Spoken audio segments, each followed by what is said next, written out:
There you are, settled in, eyes soft, shoulders a little looser than before, I hope. Let's begin.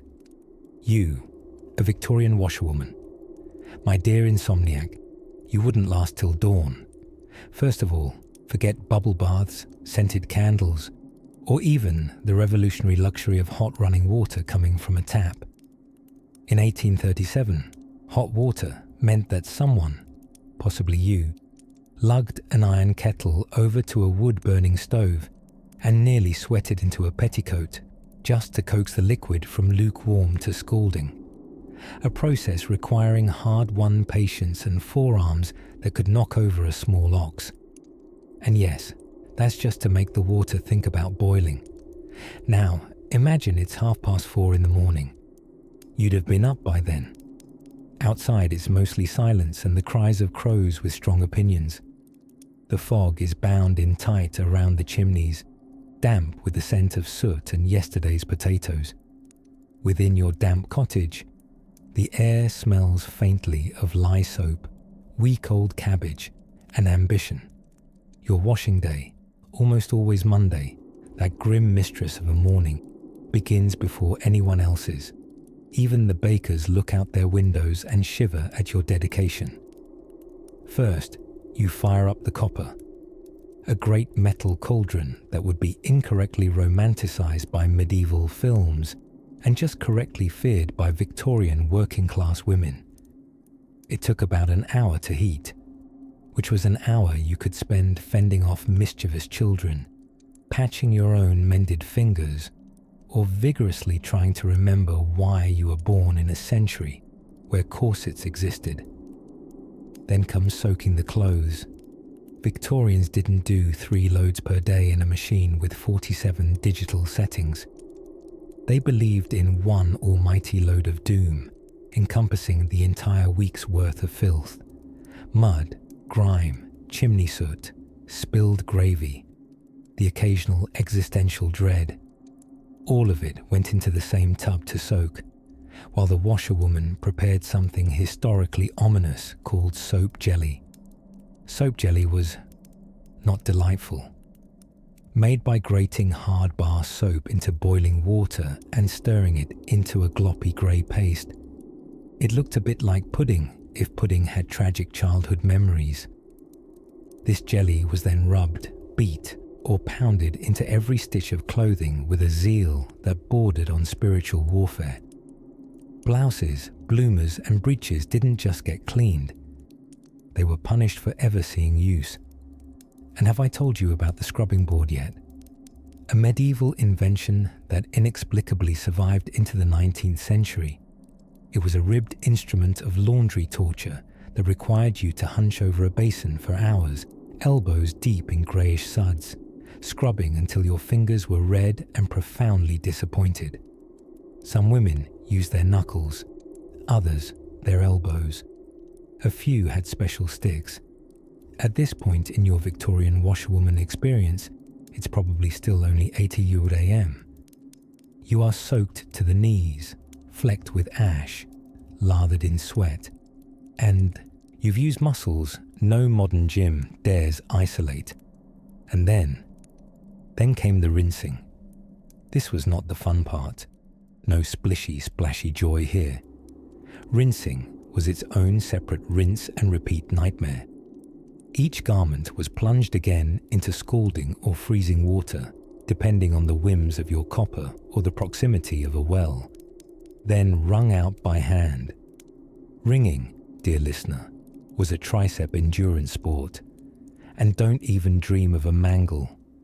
Those were rare and expensive.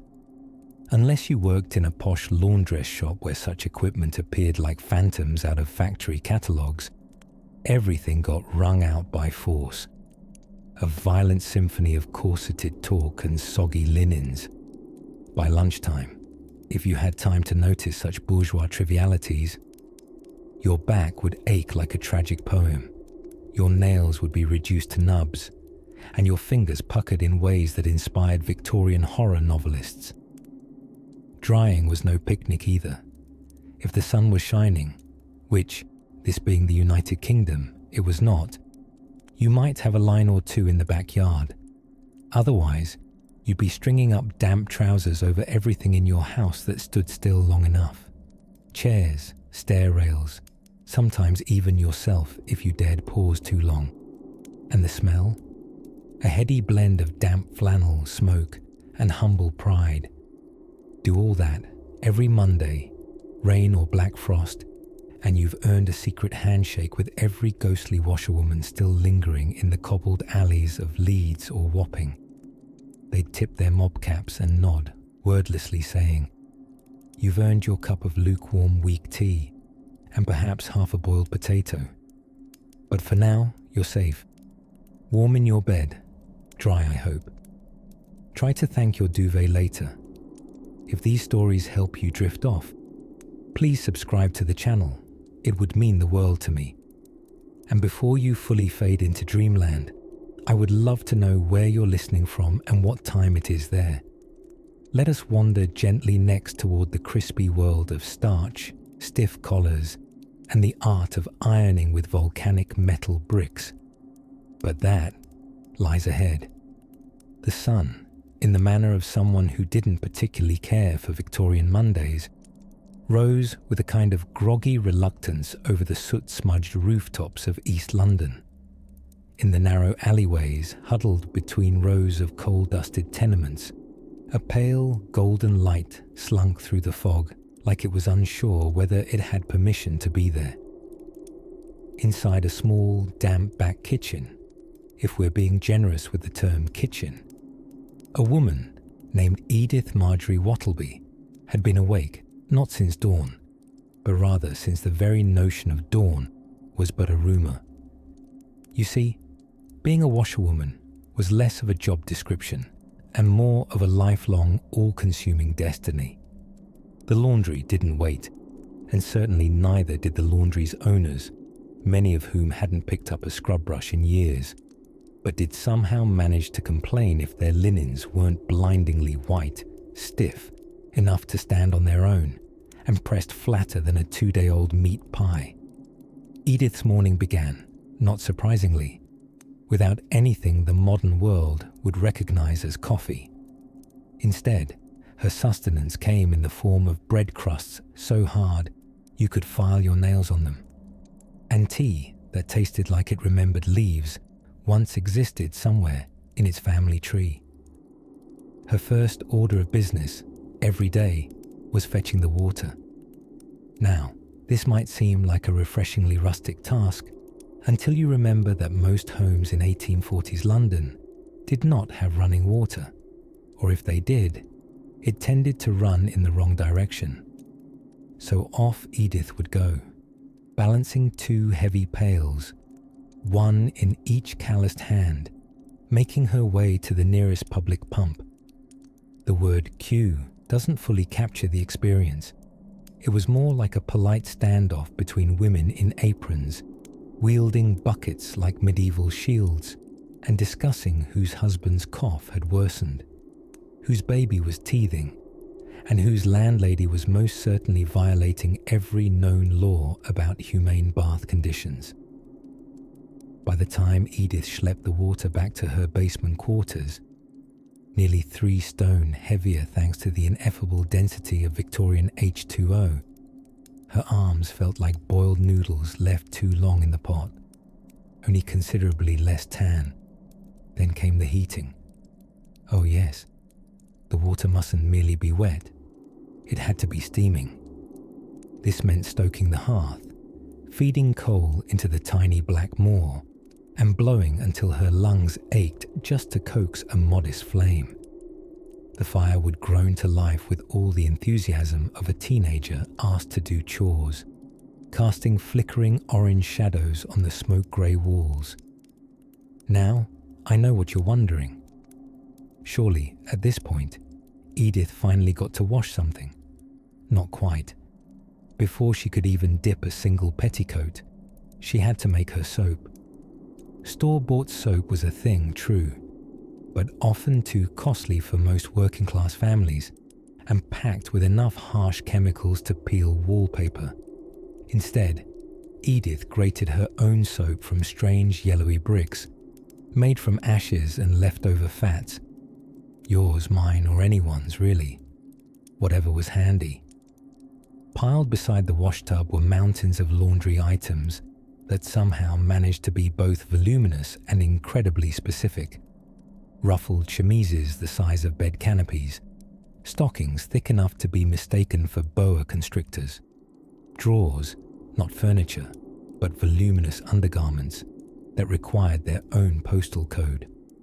Victorian people wore a lot of clothing, layers upon layers of morality and wool, fastened with buttons designed by sadists, and every collar, cuff, and modesty panel needed its moment with the scrub board.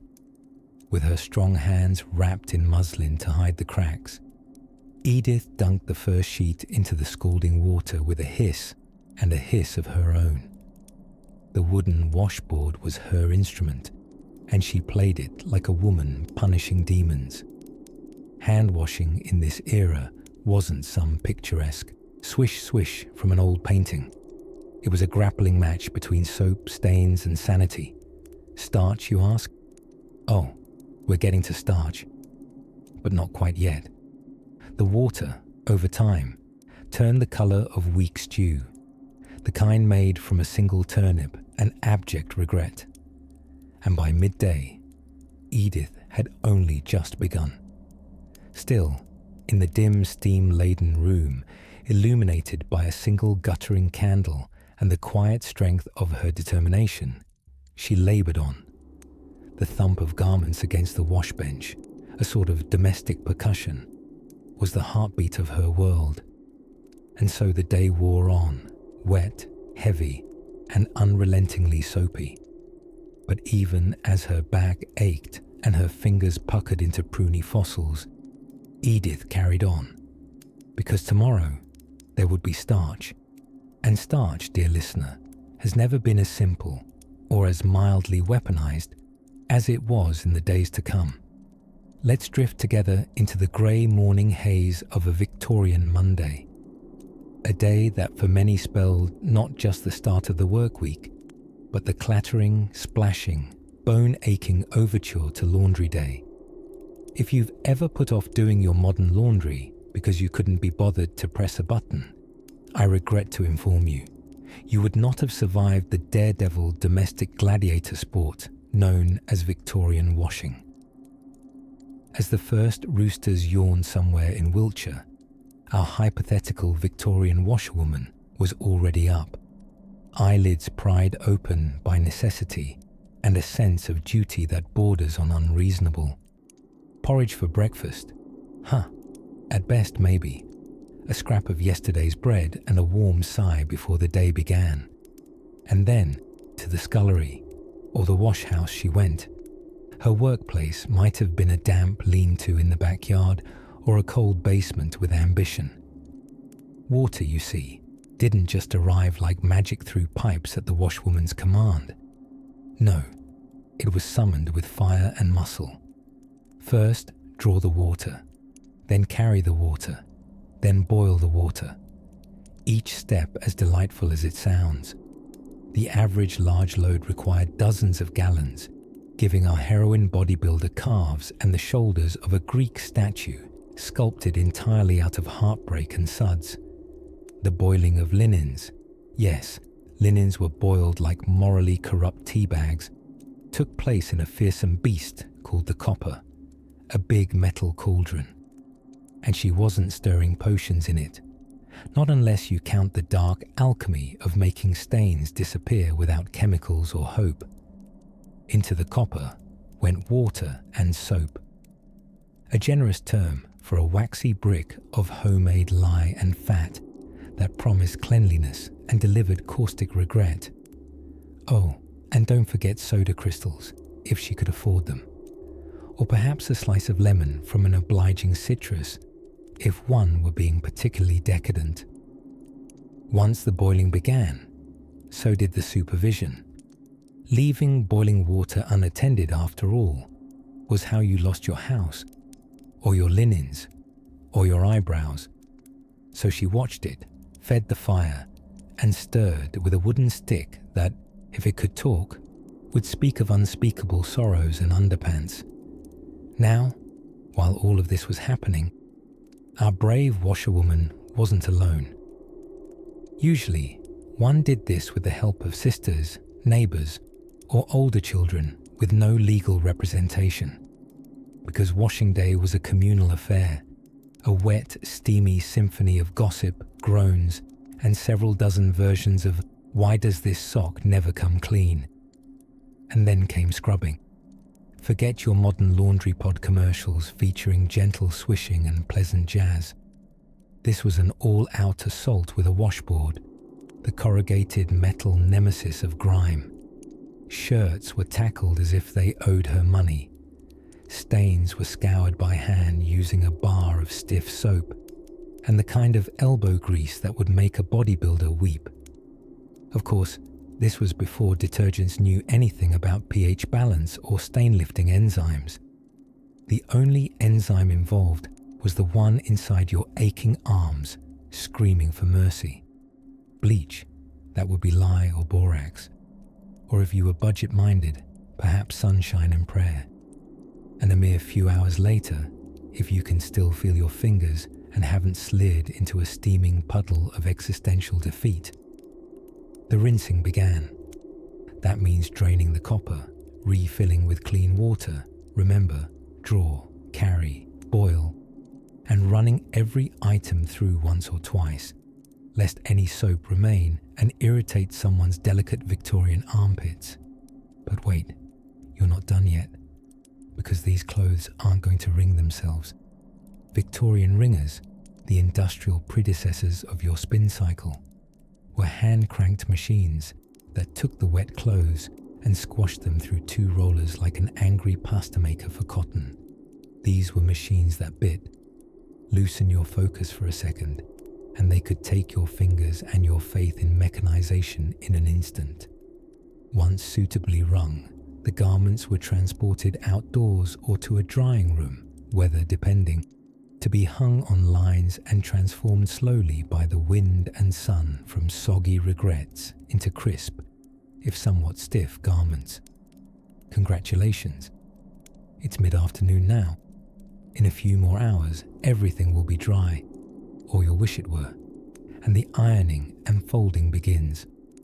For now, though, the washerwoman might finally sit down, a damp kerchief tied round her head, like a flag of exhausted femininity, her hands red and raw, skirt spattered, heart full of quiet triumph.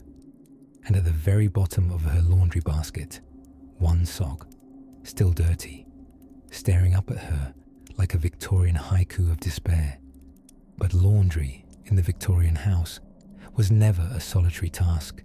It was a story, a rhythm, a weekly opera of bubbles and biceps. Which brings to mind a pressing question. What happened to the wash after Monday?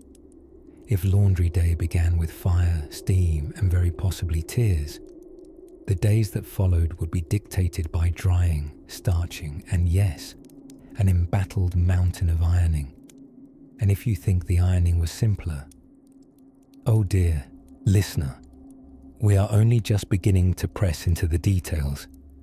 The sun, if you could call it that, snuck shyly through London's wool-grey fog, illuminating just enough of the back alley washyards to remind everyone it was morning.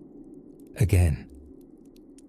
On Daisy Prattle's side of the Thames, mornings didn't so much begin as ambush you. The rooster didn't crow. He wept softly into the mist, likely regretting his entire poultry career. As the ivy-laced clock tower moaned out the hour, somewhere slightly after 2 early and before when sane people wake up, a clattering could be heard behind the soot-blackened brick of a wash-house. No, not thunder. Just the sound of 8 heavy tin pails being dragged across uneven cobblestones, each one bouncing merrily like a kitchen percussionist on a caffeine bender. Today, dear listener, is laundry day. But in truth, every day was laundry day when you were a Victorian washerwoman. The word day off was more of a mythical beast, like unicorns or husbands who could find socks without assistance. Let us follow Daisy, an average, semi-fictional Victorian laundress who once dreamed of opening her own tea shop, but instead found herself 10 years deep in the twin devotions of vinegar and boiling water. You might romanticize a simpler time, homemade washboards and all, but float that nostalgia down the Thames, will you? Laundry in the 1800s was less a household chore and more of an Olympic blood sport. And each Monday morning, Daisy and her fellow washerwomen faced it like battle-hardened veterans. Armed with a mangle, 2 red raw hands, and a hearty supply of gall soap and Victorian grit. First, the water, gallons of it, and not piped in neatly through a chrome faucet. No, Daisy fetched water the hard way, with pails from a public pump 3 streets over, or if that froze, from a nearby stream that definitely had more fish than filtration. Then came the heating. Ever tried boiling 30 gallons of water over a coal fire, using only your triceps and the sheer power of spite? It took hours. Boilers rumbled like dragons mid-nap. Enormous metal vats balanced precariously on iron stoves, so hot you could fry an egg just by thinking about it too closely. The washhouse floor steamed like the inside of a teapot having an existential crisis. Victorian whites weren't white by accident, of course. They were bleached, bashed, and boiled into submission. Shirts, chemises, bloomers, and petticoats were sorted, then slapped with lye soap, a caustic concoction made from animal fat and, well, horror, and baked in boiling water as if garment soufflés. The smell, a fruity blend of hot goat and despair, and the scrubbing. Oh, the scrubbing. Daisy's knuckles had long since lost their fingerprints. Nature's way of apologizing, perhaps. She would rub cloth over the ridged washboard with the fury of a woman who once loved freedom. Once. Scrubbing, then rinsing. Rinsing, then scrubbing. Sometimes with soda, crystals, sometimes with blue starch cubes that looked suspiciously like something you'd find in a modern public toilet. For stains, especially those of the mysterious gentleman's coat collar variety, there was ox gall. Yes, that's precisely what it sounds like. Bile from an ox. Because nothing says cleanliness like bovine digestive fluid. Clothing was then wrung out through the mangle, a machine as friendly looking as a medieval torture rack. 2 wooden rollers, turned by crank, pressed water from the cloth with such violent enthusiasm you risked mangling not just linen, but your knuckles, your gown, and occasionally your entire sense of personal dignity. And drying. Ah, yes. Imagine lines strung like harp strings across courtyards, weighed down by damp drawers flapping in the wind like exhausted jellyfish. In the summer, the sun would do its duty. In the winter, your drawers froze into a sort of cotton sculpture gallery that clinked in the breeze. Needless to say, by mid-afternoon, Daisy smelled of firewood, soap, and mild regret. Her back ached, her sleeves were damp, and her soul, it seemed, had been lightly pre-rinsed and hung out for judgment. But the laundry got done, because it had to. As Daisy leaned against the doorway, enjoying 3 collective seconds of peace before ironing began, she looked down to inspect a thumb she'd scrubbed thoroughly into submission. She sighed. Just 12 dozen cuffs to starch, 20 collars to iron, and at least 1 pair of bloomers to explain. But we'll come to that. For now, the sun was deciding to shine a little stronger, the washhouse steam turning golden as it curled into the chilly air. And somewhere near the washtub, a mystery was quietly brewing. Back in your warm little cottage, imagine it's made of stone and ivy, with a kettle gently whistling on the hearth. You've decided that today is the day you'll take up the noble but deeply grimy trade of a Victorian washerwoman, a job that promises no glamour, no fortune, and certainly no sleep-ins. But before we get too excited, let's talk logistics, because in this chapter, it's time to face the base camp of your new profession, the laundry tools. Now, don't expect sleek chrome appliances or buttons that light up when pressed. That kind of sorcery won't arrive for quite some time. In the mid-19th century, your entire laundry setup looked like the aftermath of a wooden furniture shop colliding with a swamp. First, there's the dolly tub. No, not for dolls. They didn't believe in fun that involved plastic and minimal effort. The dolly tub was a large metal or wooden barrel used to swish clothes around, medieval cauldron style, to pummel filth into submission. Inside it went the dolly stick, sometimes affectionately or resentfully called a paunch. It looked vaguely like the love child of a plunger and a trident. You'd pump and twist and churn it like an angry potion, only instead of becoming invisible, you just got sweaty.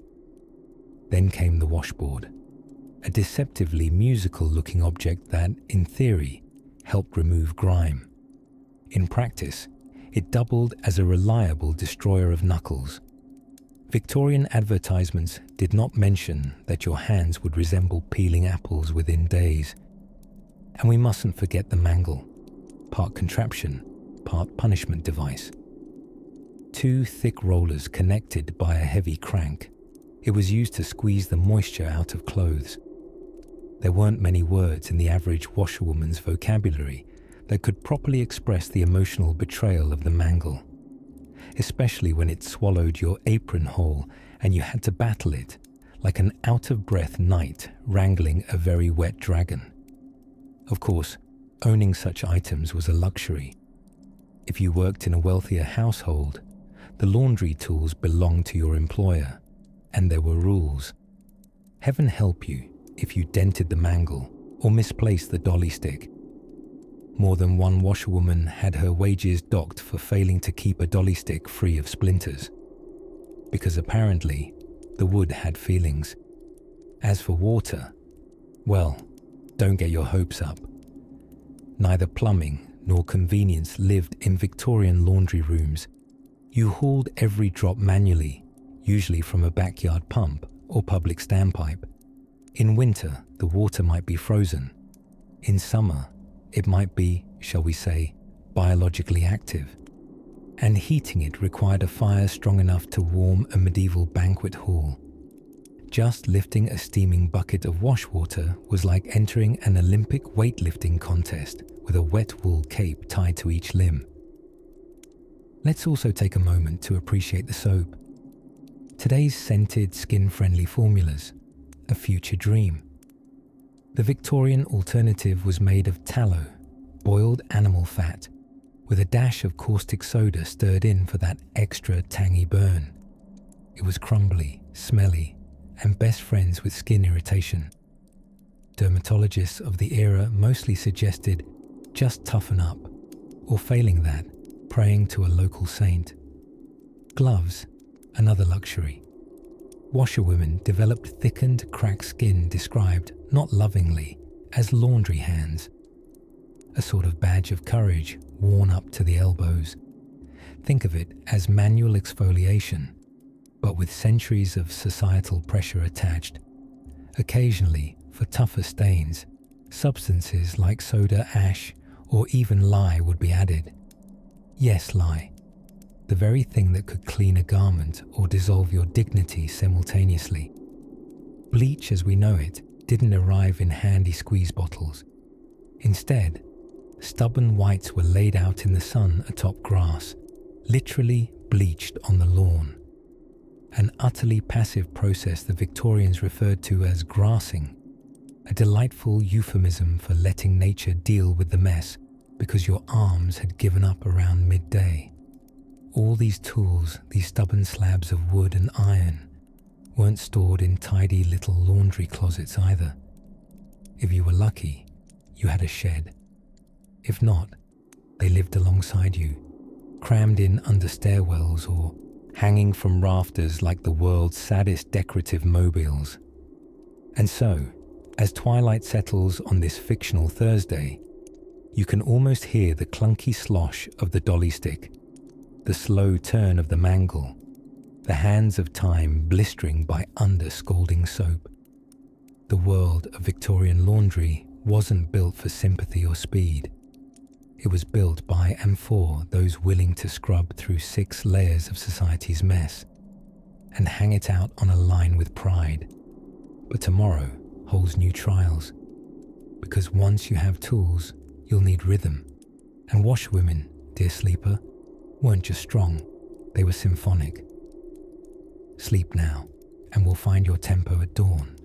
If upon waking in the year 1852, you hope to ease into your day with a gentle cup of tea and a glance at the periodicals, allow us to clarify something. Victorian washerwomen did not have mornings. They had immediate crises. And one of those crises came in through the front gate in the form of laundry. Mountains of it. Tideless, mechanized wringer-less laundry that smelled like it planned to stick around for the week. Once water had been hauled, see earlier horrors, the fire built, and the soap shaved like a Victorian parmesan over a great boiling pot. The chipper next item on the laundry list was sorting. And in this context, sorting meant heavy decision-making with moral implications. Because you didn't just throw everything in one great cauldron and hope for the best. Oh no, there was a hierarchy. Whites first, naturally, then the light colours, then darks, then unmentionables, then your dignity. Underthings were last for 2 reasons. 1, they were considered scandalous. Yes, even when hiding under 17 layers and a ribboned corset. And 2, they were too stained to be allowed anywhere near the nice items. Suffice to say, a Victorian washerwoman learned to memorize the stain preferences of entire families, Mrs. Pennington's youngest always returning with mysterious grass marks, while old Mr. Thistlethwaite contributed a suspiciously regular shaving soap drizzle to the collar region of his undershirts. But of all pieces in a nightmare pile of 19th century textiles, none was more emotionally exhausting than the dreaded woolen petticoat. Wool in the Victorian era wasn't the charming, soft affair of modern scarves. It was scratchy, gargantuan, and when wet, weighed more than an overfed border collie. A large wool garment, raked over the knuckles by lye-based soap, could keep a woman so busy she'd forget her own first name. The next stage of torment was the washboard, a corrugated plank that provided the dual services of scraping off grime and exfoliating the knuckles beyond recognition. To a modern eye, it resembled a musical instrument gone rogue. You rubbed the clothes against it with rhythmic despair, lathering them with suds, elbow grease, and the faint sobs of your ancestors. All of this, we should note, whilst often pregnant or holding a baby with one hand. Babies, incidentally, were less than helpful employees, generally offering little beyond a few jaundiced gurgles and an unfailing ability to redistribute coal dust back onto freshly laundered linens.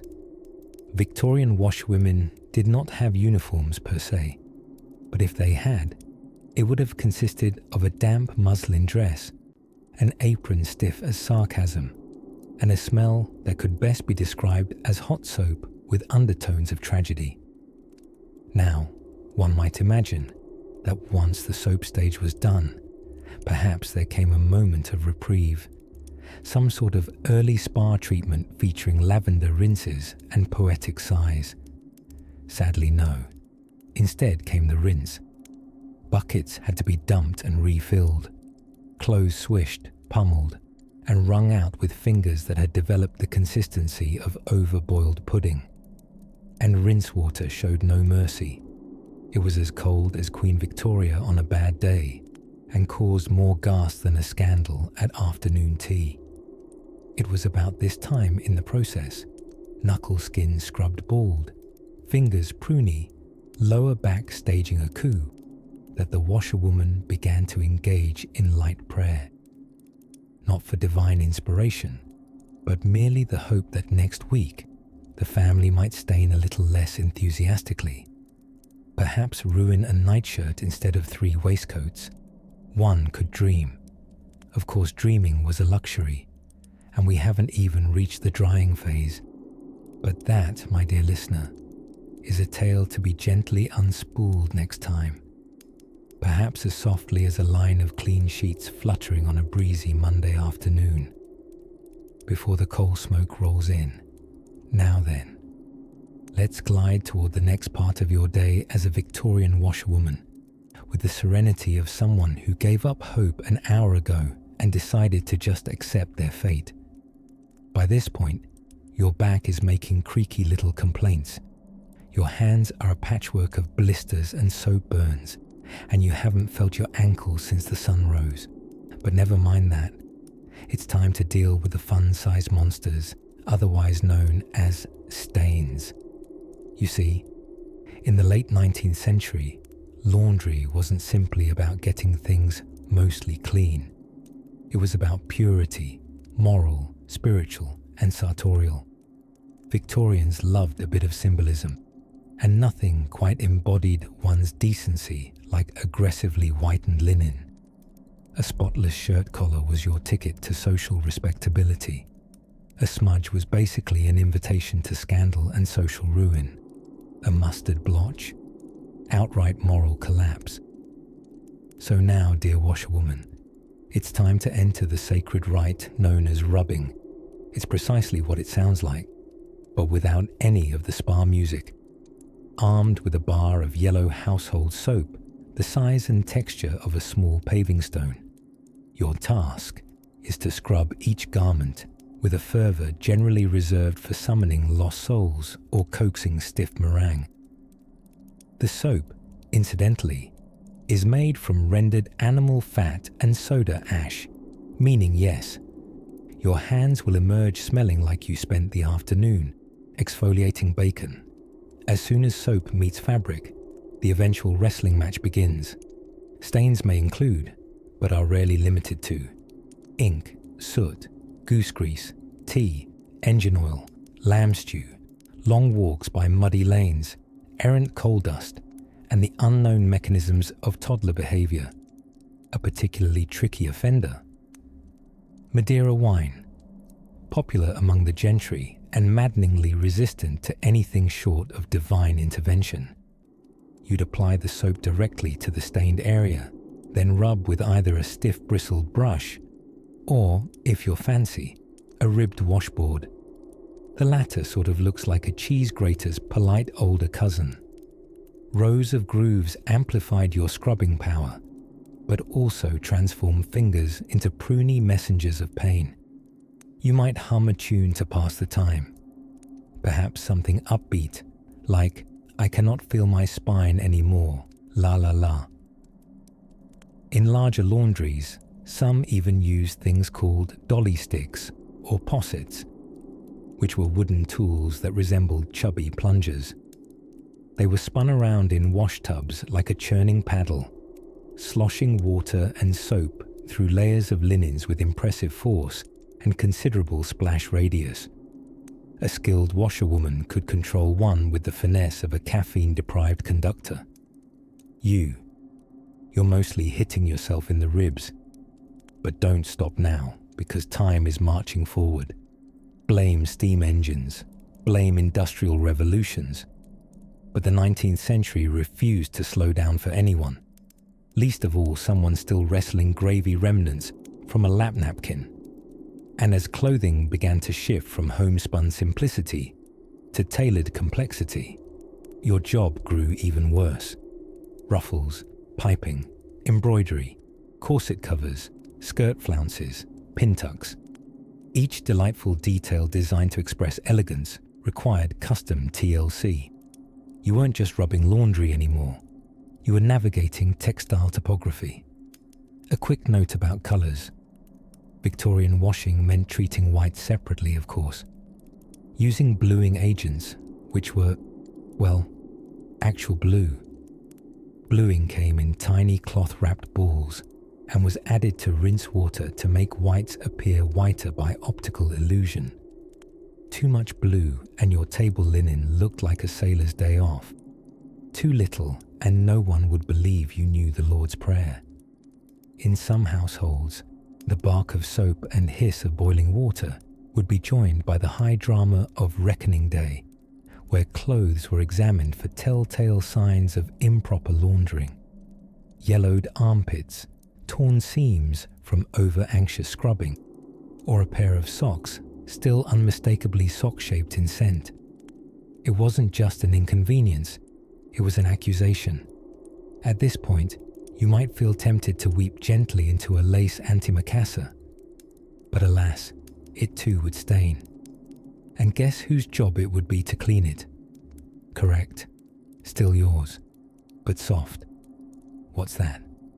The faint, almost musical gurgle of the iron pot on the boil.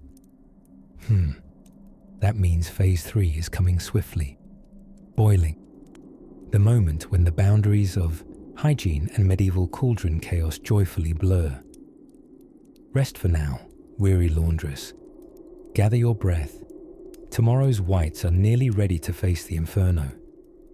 As the dim glow of dawn breathes gently through the soot-smudged panes of a Victorian lodging house, our washerwoman rises, not by passion nor divine calling, but by the impolite shriek of a tin-bodied alarm clock, which might be more suitably named an existential panic bell.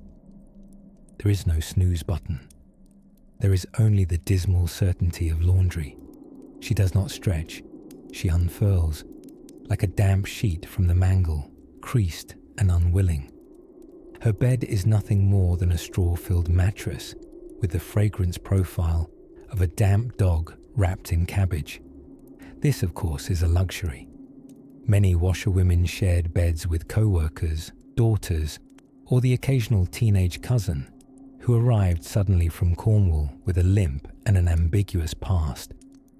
Today, though, our heroine faces her first formidable test before even untying her nightcap, her work clothes. You see, Victorian laundry was such a grueling affair. It required its own specific uniform, layers of thick cotton, an apron starched into sullen submission, and boots so stiff they could pass for small coffins. These garments, ironically called serviceable, were designed less to keep her comfortable and more to declare to the world, yes, I toil. Once dressed, she shuffles to the narrow scullery below, where the true day begins, not with coffee, not with toast, but with scalding water and the low, slow dread of lye soap. To picture Victorian laundry work, imagine a gym. Now remove the air conditioning, fill it with boiling water and buckets of wet linen, and take away the concept of personal satisfaction. That's roughly the vibe. Water, for example, did not yet spring miraculously from taps at one's command. No, it had to be pumped from a freezing yard pump, carried in sloshing iron pails, and then heated over a coal range roughly the temperature of mercury. This took hours. By the time the laundry could be dunked, our washerwoman has already performed the equivalent of a Victorian triathlon. Pump, carry, stoke. Then comes the sorting. And oh, the judgment. Fine cottons must be washed separately. Woolens handled gently. Stains analysed with the intuition of a forensic pathologist. Ah, she mutters with an expert squint. This is gravy from Thursday. Left side sleeve. Little Henry again. But it's not all quiet contemplation. Oh no. Industrial garments, sheets, petticoats, gentlemen's unmentionables, a phrase used to hold back tidal waves of modesty. All require pre-treatment. That's a polite way of saying, scrubbing things that have seen things. Enter the scrub board. a ribs of metal apparatus that turns any washing job into a full contact skirmish. It shreds stains and, incidentally, your knuckles. Ladies were known to develop calluses so fearsome they could sand wooden furniture in their spare time, without tools. And just in case your modern heart thinks this was all safety regulated, consider this. Washerwomen often handled lye soap directly with bare hands. Lye, which is just a few molecules short of being medieval dragon spit, could burn, peel, and permanently damage skin. But to wear gloves was extravagant and possibly immoral. As the steam rises and arms ache, she stirs clothing in a great copper pot, affectionately called a copper, with a wooden dolly stick. This instrument of swirling had to keep the garments moving, boiling, bubbling. She doesn't check a clock. She judges by the alignment of clothesline shadows on brick walls and the time it takes to curse her employer exactly 7 times. Mid-morning arrives with a light breakfast, usually cold porridge and whatever crumbs the mice left behind. Then it's back to rinsing, wringing, and repeat rinsing. To rinse, you'd plunge into icy water so cold it could dissuade belief in happiness. Then comes the mangle, those twin iron rollers so intent on squeezing water that it threatened to crush hope itself. Every seasoned washerwoman knew to keep her fingers far from the mangle. Many washing days had ended not in peace and gratitude, but in bandages and salt tears. And as exhausting as all of this sounds, we're still not done. Still to come, starching muslins, pegging out linen on a line in the frigid breeze, and praying the rain holds off like a good Victorian ghost. But we shall rest here just briefly. Allow the steam to curl and settle around us like the exhalation of an iron dragon. Just beyond the laundry yard, behind flapping sheets and the scent of soap-tainted wind, waits a curious invention, a thing with gears and bold promises. And tomorrow, we look toward a breaking point in the world of washing. A rebellion, not with swords, but with spin cycles. Inside the steaming bowels of a Victorian washhouse, where fog kissed soot and soap in a kind of primordial waltz, one overlooked but essential character sloshed quietly beneath the surface of every chore. Lye soap. Not store-bought spa bars with lavender infusions and oat scrubs, mind you. No. Victorian lye soap had a personality of its own. Sharp-tongued, caustic, and the kind of companion that could remove both a grass stain and your fingerprints. The concoction began with the gentle art of animal fat. Yes, before your hand cream promised you glow. Back then, it promised you a whiff of rendered mutton tallow. Making soap wasn't just a cleaning chore. It was alchemy with a generous dose of danger. Washerwomen crafted their own, melting fat over a smoky hearth and combining it with lye, which was made, naturally, by straining water through wood ashes. This was not a job done in a delicate apron with a smile. No, it was done with steely resolve, bandaged knuckles, and prayers whispered over bubbling cauldrons. And the result? An exquisitely aggressive slab capable of scouring not just laundry, but quite possibly your soul. Now, allow your imagination to rest a while near the washtub. There, a humble bar of lye soap, innocent at first glance, sat smugly on the edge like a small chalky tyrant. It foamed furiously when rubbed and had an odd way of biting your hands if you took too long.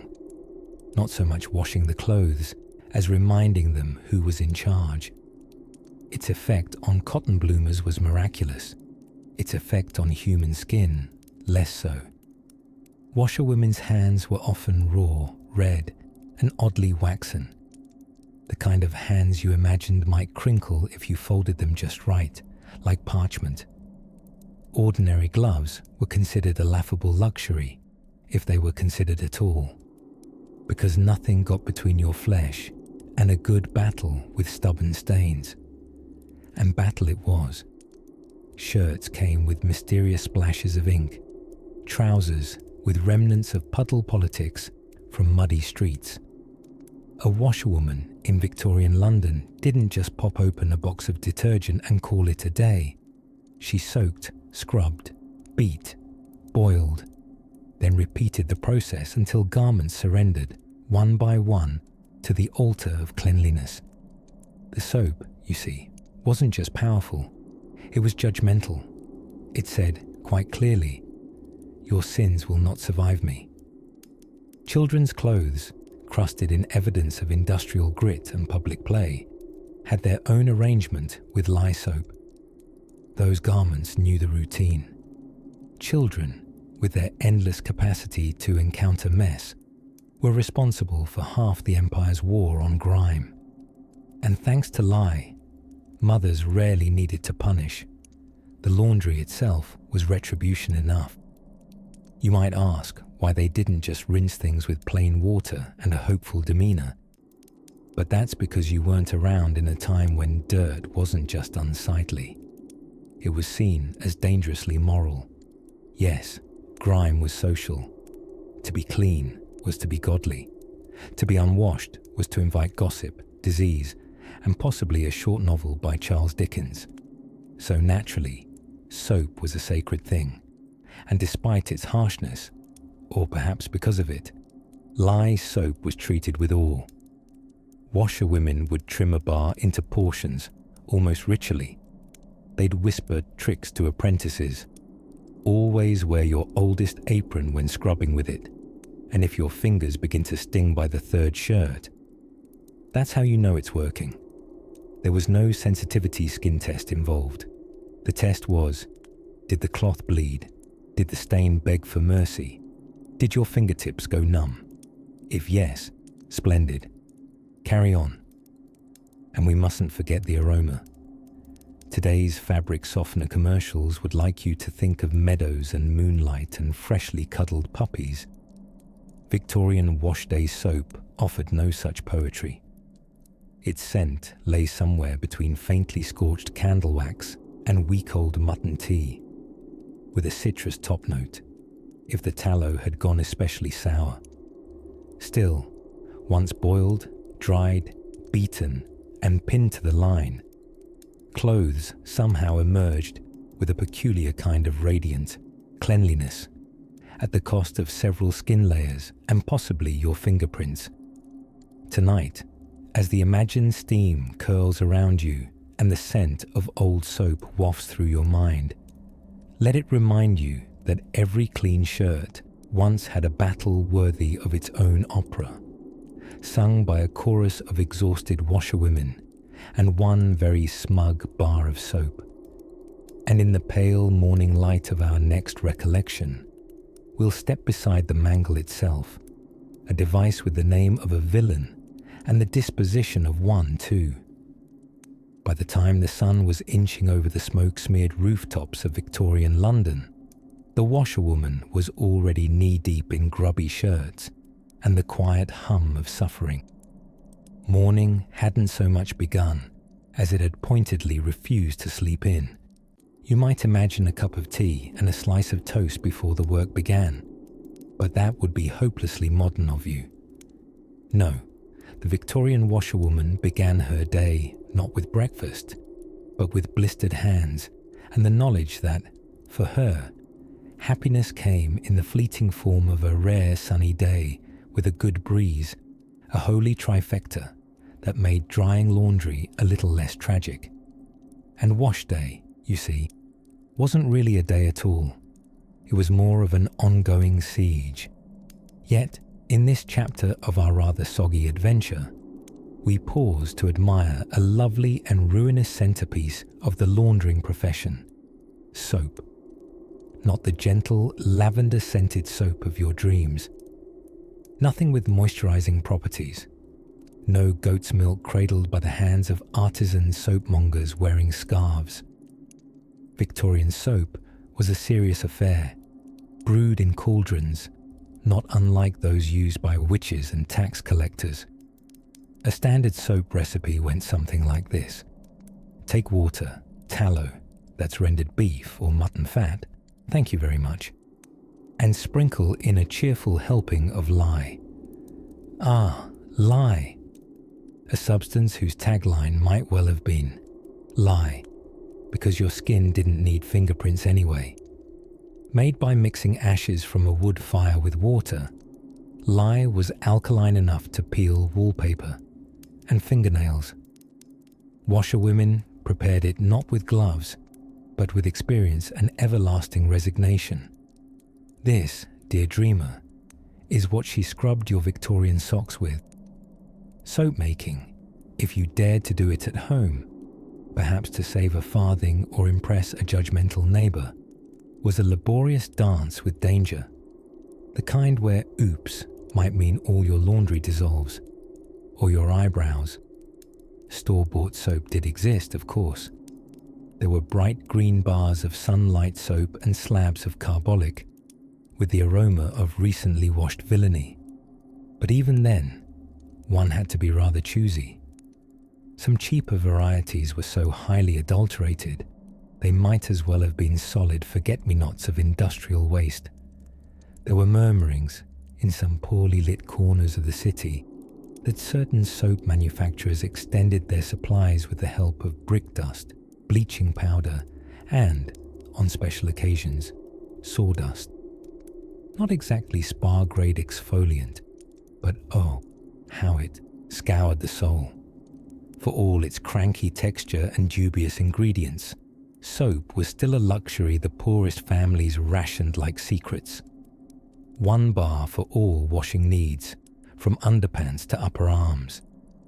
Entire families would pass the soap down, as if it were a family heirloom, from mother to daughter to, eventually, to the dog, when it was finally deemed ready for paw cleaning duty. Now, imagine the act of actually using this miracle of 19th century chemistry.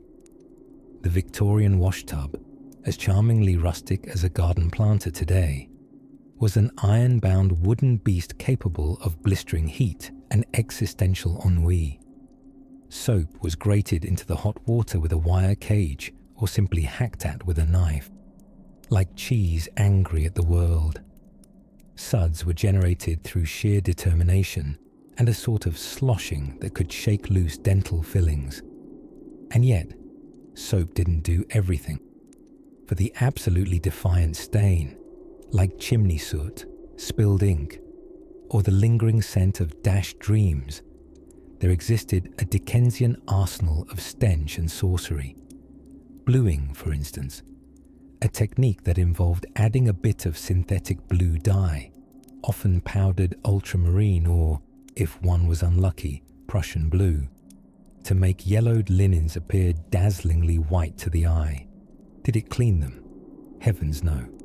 But it tricked the mind, and that's almost as good when you're showing off Sunday linens to nosy neighbours. There was also starch. Ah, starch. The finishing flourish, the aristocrat of laundry additives. An elaborate form of punishment masquerading as crispness. Washerwomen would boil flour into a gloopy gruel, then dip collars and cuffs until they stood up on their own, like soldiers awaiting orders. Wearers may have lost circulation, but by Jove, they looked respectable. Soap, you see, was more than a cleaning tool.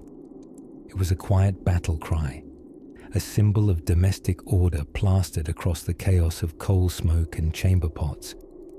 And as our sleepy heads drift deeper into wool-padded wonderings, spare a thought for those slippery bars of tallow and lye, the smell of which meant ruin for your hands, but redemption for your shirts. And now, as the steam curls upward into frosted panes and the soapy wastelands begin to quiet, let's follow our washerwoman into the next trickle of toil, drying. Because in a country famous for its rain, hanging clothes out to air was less science, more tragic optimism. To truly understand the resilience of a Victorian washerwoman, one must venture beyond her steamy washhouse and dripping garments into the tangled web of 19th century societal expectations. And, more importantly, how she survived them with little more than a stiff corset, some lye soap, and a face that didn't blink at frostbite. Let's begin with Mondays. As far as Victorian ladies of the washtub were concerned, Mondays weren't just the start of the week. They were the gates of toil. Monday meant washing, always, rain or shine, frost or heat wave. And that rigid schedule wasn't just tradition, it was practically doctrine. Ask a washerwoman to take her laundry to Tuesday, and you might as well have suggested that the Queen switched to trousers. The reason for this strict weekly rhythm wasn't merely habit, it was logistics. Laundry in the 1800s was an awful lot like preparing a 5-course meal made entirely of boiling water and soap, followed by 3 more days of scraping, starching, and praying cotton would dry before mildew set in. Monday was wash day. Tuesday was boiling and starching. Wednesday was drying. By Thursday, you were ironing 25 yards of ruffled petticoat with an iron heated on a stove that hissed like an angry goose. Peek into Friday and Saturday, and you'd see mending, folding, and darning holes left by the week's enthusiastic scrubbing. And on Sunday, sweet rest. But only if the clothesline didn't collapse under the weight of 40 wet chemises during Saturday night's drizzle. Now picture this. It's the grey-blue early light of a Monday morning, and our washerwoman is up before the sun, wrapped in a flannel shawl, her hands already chapped from yesterday's line drying. Her feet shuffle across cold stone floors while the fire sputters in the hearth, which, naturally, she had to light herself. There's no cheery central heating, just coal smoke and a hope that the water won't freeze inside the washtub before she can coax it to boil. Her uniform, a thick dress several inches too long from repeated soakings, an apron stiff as a roof tile, and a bonnet doing nearly nothing to keep back the violent whirlwind of steam and soot. For footwear, perhaps heavy leather clogs, ideal for both stomping puddles and giving the rats warning to clear off before she shook out the linens. If she was employed in a wealthier household, she might have had a laundry room all her own. If she was doing piecework in her tiny one-room cottage, the laundry setup was probably sharing space with the bed, the pantry, and an impolite chicken. It wasn't enough to be strong either. You had to be a laundry chemist of sorts. Bleaching whites was no simple task. Lye, a charmingly corrosive substance made from wood, ash, and water, was mixed by hand into a stomach-turning porridge. Add this to her cauldron of linens, boil enthusiastically, and pray your skin stayed on. Lye, while effectively cleansing, also had the unfortunate habit of transforming delicate hands into cracked mosaics of rawness. Gloves. What gloves? If a washerwoman was lucky, she used kitchen scraps to concoct homemade salve. More often, she just endured.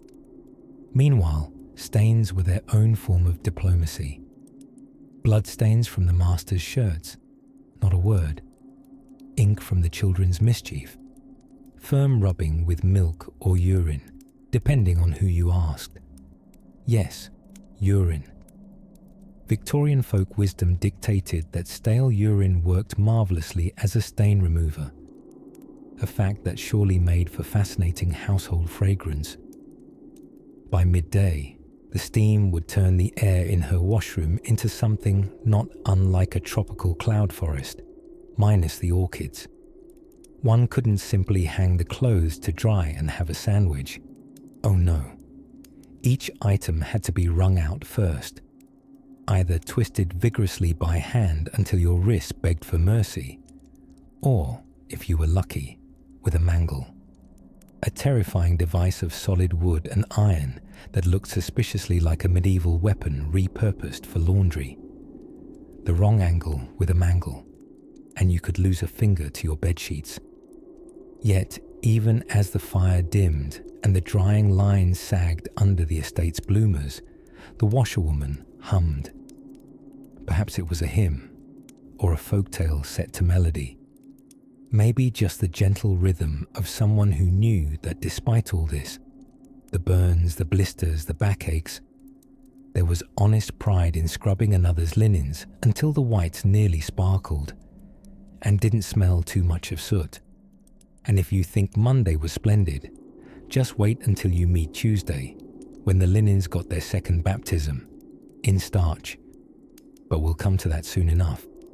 Sleep, as it turns out, is the one luxury a Victorian washerwoman could rarely afford, except perhaps when standing upright, forehead resting against a damp linen sheet suspended awkwardly from a drying rack, arms still trembling from a day spent wringing out the domestic sins of middle-class households. But tonight, let's pause amid the foamy chaos of the laundry room for a gentler reflection. The curious case of lye soap, the chemical backbone of cleanliness, and possibly the demise of one or two unfortunate outer garments. Lye, short for sodium hydroxide, though that sounds suspiciously modern and clean, is a wonderfully caustic substance. It eats through grease, dirt, and the skin on your knuckles with similar enthusiasm. In today's world, we might mistake it for an ingredient in your uncle's artisanal pretzel recipe, but back then, it was more like a test of moral fortitude. Are you really committed to purging this cravat of gravy stains? Excellent. Let your hands burn for righteousness. To make lye in the Victorian period, you didn't just pop down to ye old apothecary. No. You brewed it with the solemn, almost mystical ritual of collecting hardwood ashes. Yes, the soot of your fireplace, and slowly leaching water through them. This created a drippy brown liquid so alkaline it could probably dissolve regret.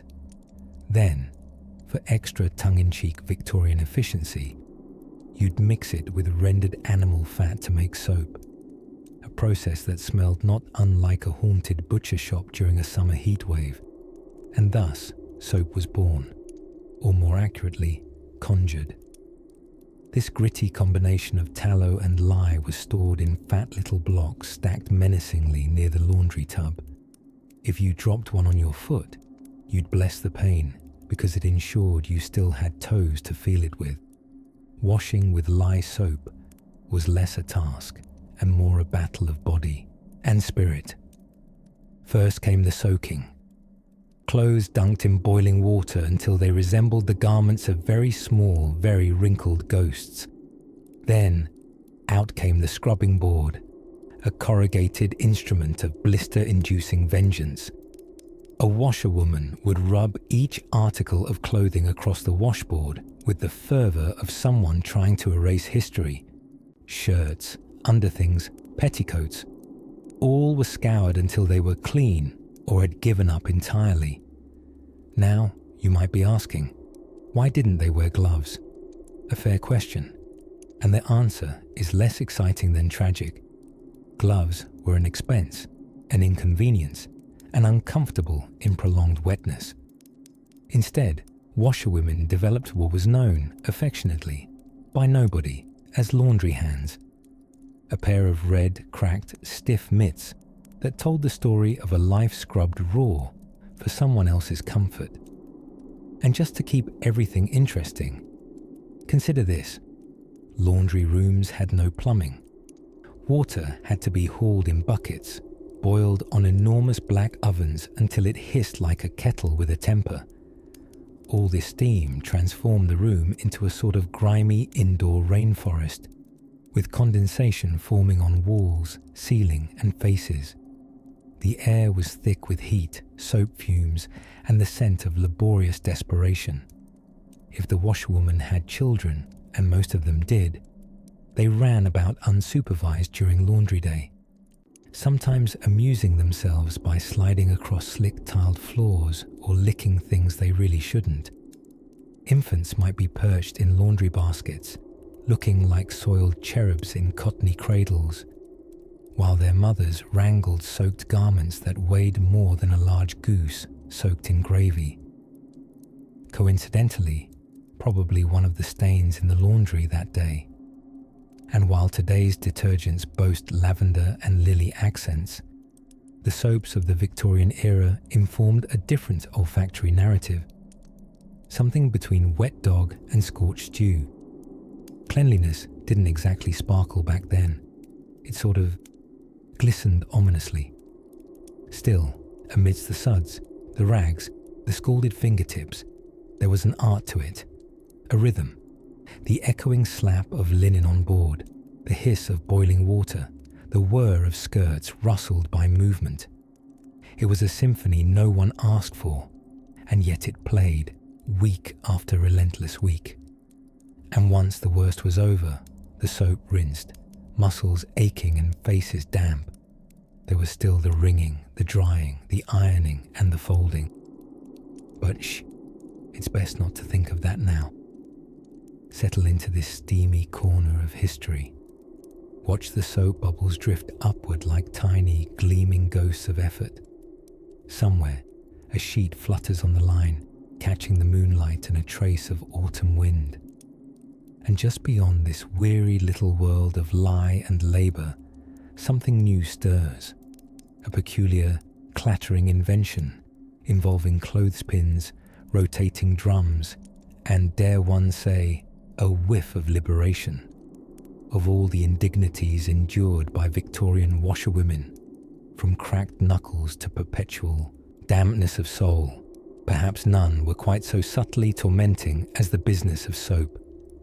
Oh yes, humble soap, the supposed ally in a world of foul petticoats and ungrateful bloomers. But in truth, it was a necessary evil, and one that exacted its pound of flesh. Quite literally, actually, as many women ended wash day with bits of flesh, raw, red, and slightly unaccounted for. Most soap in the 19th century was made not in neat little pastel bars that smelled of lavender-scented retirement homes, but rather in caustic clumps resembling something found under a sink and legally required to have warning labels. The working-class washing-woman didn't trot off to her local apothecary to select from scented varieties. No, she was more likely to wrangle with soda ash, lye, and animal fat, stirred together with the elegance of a medieval potion, and all the danger of one too. This soapy stew was then left to harden into great reluctant lumps, yellowish bricks born of chemistry and desperation. And these would be hacked at with knives to make soap flakes, or rubbed directly onto garments, hands, and whatever bystanders were standing too close.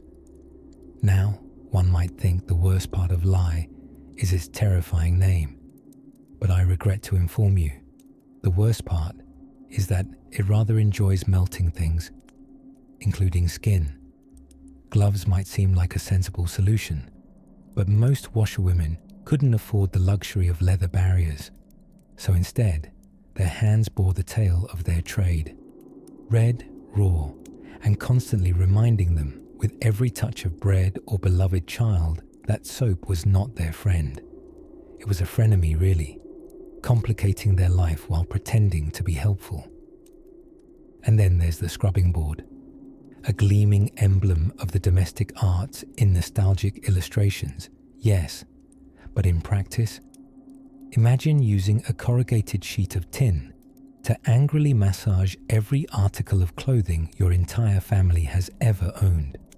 You soaked the garments, you soaped them, and then you pressed them against that relentless washboard and scrubbed as if trying to erase the very sins from the cloth. Scrubbing was not a gentle act. It was a full-body affair, a rhythmic punishment for the simple desire to be clean. From dawn to dusk, your arms strained, your back protested, and your face hovered inches from billowing clouds of steam and grime. The soap tingled in all the wrong ways, and clothes refused to yield their stains without a serious conversation. One held through intense friction and the threat of tearing. For stains with especially Victorian tenacity, like ink, boot blacking, or that classic favourite, mystery puddle residue, washerwomen employed various folk methods which, one suspects, were devised by an eccentric aunt with no qualifications at all.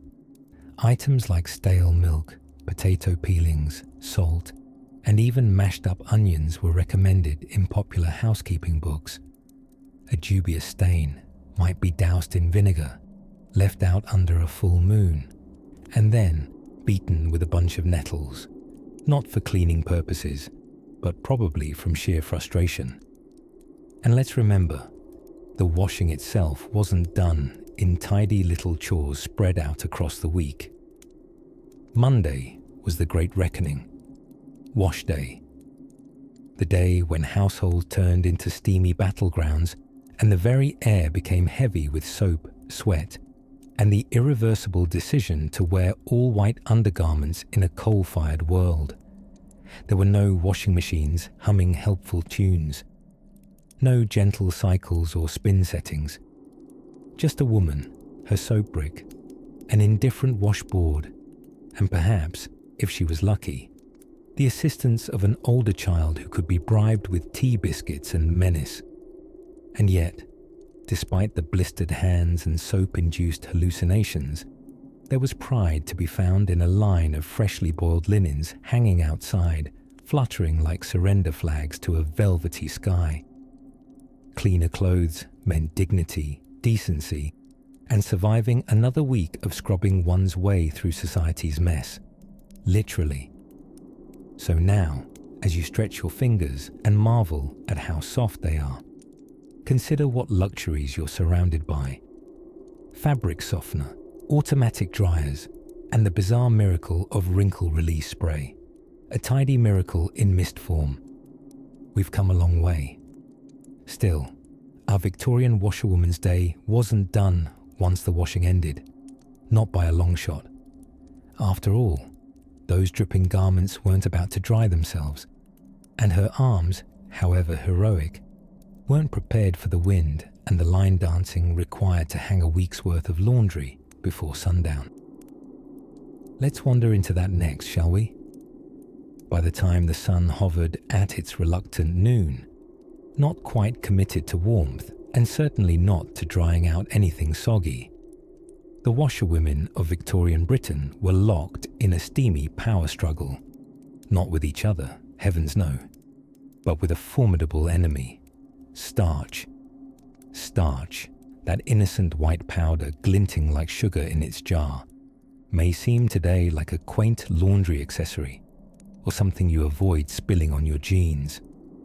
But in the 19th century laundry world, starch was both the secret weapon and the sworn nemesis. Without it, a shirt collar flopped like a dying lettuce leaf. With too much, you risked turning it into a neck guillotine. Monday mornings were for soaking. Tuesdays were for boiling and beating. But by Wednesday, you were staring down a forest of linen that now needed to be crisped, stiffened, and pressed into imperial submission. Welcome to the starching phase. Here, in a haze of hot irons and scorched fingertips, the laundry shed transformed into something halfway between a chemistry lab and a medieval torture chamber. Starching wasn't a slapdash drizzle and dab affair. It was a methodical, almost ceremonial process. First came the mixing, fine wheat or rice starch, dissolved in scalding water until it reached the consistency of a watery sort of porridge. Not the kind you'd want in your bowl, unless you had a fondness for swallowing glue. Every garment had its starch personality. Shirt collars and cuffs were the star pupils, practically expected to behave with rigid, military posture. Petticoats wanted a flirtatious flair, stiff enough to swish, but soft enough to seat. And then there were the cravats, those delicate ribbons of social class that required just enough starch to hold their flamboyant shape. like an aristocratic souffle. The washerwoman, sleeves wet and red from the prior hours of wrestling with lye and steam, would now gently dip the necessary items in her bucket of hot starch. Not all of them.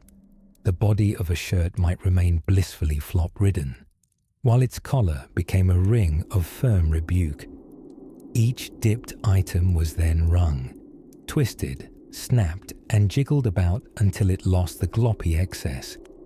If you think this sounds easy, try wringing out a 3-foot damp muslin nightgown without accidentally flinging it over the neighbour's fence, or blousing it into your own face, which was a recurring occupational hazard. After the wringing came the drying, but since the English climate has never been particularly communicative with the needs of the airing public, the starching process was often delayed or aided by fireside improvisations.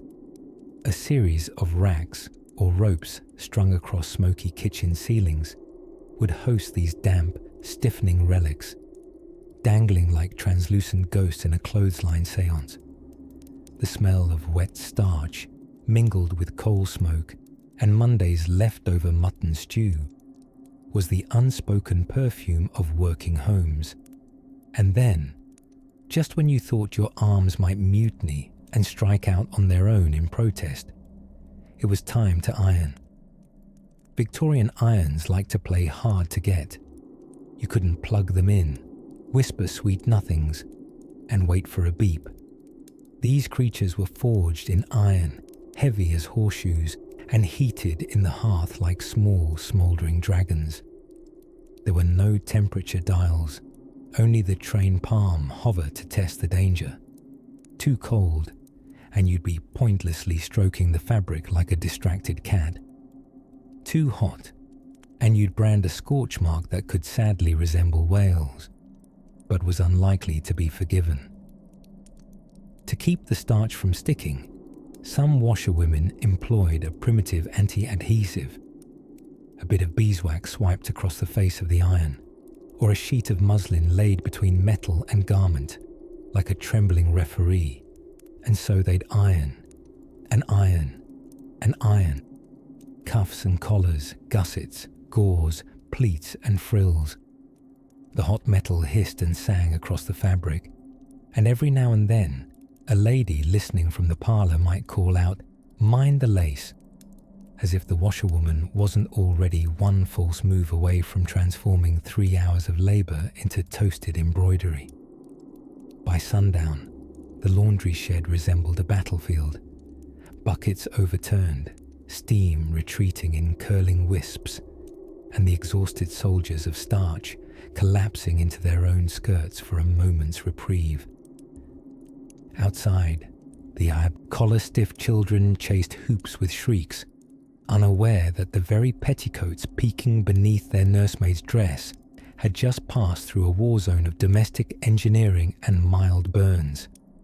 And somewhere between the irons cooling on the hearth and the kettle groaning for tea, a washerwoman looked upon the day's pressed fortunes and exhaled softly. Tomorrow was mending day. But before we pluck at torn seams and frayed hems, let's rest here, where sleeves lie smooth and every gentle swish has been hand choreographed into its final flourish. Somewhere between the scent of boiled soap, the squeak of mangle rollers, and a perennially damp hemline, the Victorian washerwoman discovered a strange kind of ballet, the laundry line pirouette. Picture her now, wrapped in a shawl that had seen better centuries, boots slightly mismatched, standing in the centre of her humble washyard. The basket on her hip is heavy enough to qualify for Olympic lifting, yet she moves with the poise of a woman who has threaded damp linens through 100 foggy Mondays. Her stage is cobblestoned, lined with roughly strung ropes that look more like makeshift spiderwebs than appliances of domestic labour. The act of pegging laundry to a line may not sound physically perilous, unless you account for the wind. Oh yes, the English wind, that cheeky scamp with a grudge against dry undergarments, a true antagonist in the epic saga of the Victorian wash day. Just as our washerwoman reaches high to pin a petticoat, a sudden gust takes it swirling straight into her face, slapping it with a damp indignity known only to the laundry classes. Still, she perseveres. Wooden pegs clenched between her teeth like a minimalist warlord, she stoops, lifts, clamps, and repeats. Cotton shirts like billowing ghosts bob behind her, each one attempting a tiny escape from its clothespin shackles. At times, she has to sprint, yes, sprint, to recover a pair of liberated bloomers scaling the neighbour's hedge. And mind you, this isn't your light, breezy, folding chair laundry routine. This is warp speed weather guessing and clothing triage. Grey clouds over the chimney. Better pull the flannel drawers off the line before they become wetter than when she started. Today's sunbeam through broken clouds. It's a brief miracle. Just enough time to dry the bath towels, or maybe the wool vest. No, wait, the baby's nightgown, which has mysteriously been baptized in bluing liquid and now looks like it's auditioning for a Smurf remake. Washing and drying clothes in 19th century Britain gave rise to an unintentionally avant-garde fashion, the faded knees, soot-dabbed aesthetic. Imagine trying to dry garments in a yard nestled between chimney stacks, silently spitting Victorian coal dust like passive-aggressive dragons. By the time the drawers dried, they smelled less like lavender sachets and more like mildly depression-scented bonfire. But here's where things get delightfully loopy. The laundry line was also a kind of local telegraph system. Across narrow back gardens, women would hang out not only socks and sheets, but scraps of news. A brightly dyed child shirt on a Wednesday might signal a birthday party. An unusually clean apron might indicate a mother-in-law's visit, time to feign cleanliness and general competency. The whiteness of one's linen could serve as a status update more potent than any oil painting. Laundry was the slowest form of social media, but marginally more polite. And of course, should there be a lull in hanging, our washerwoman might lean on her mangle and engage in some good-natured gossip with her neighbour over the fence.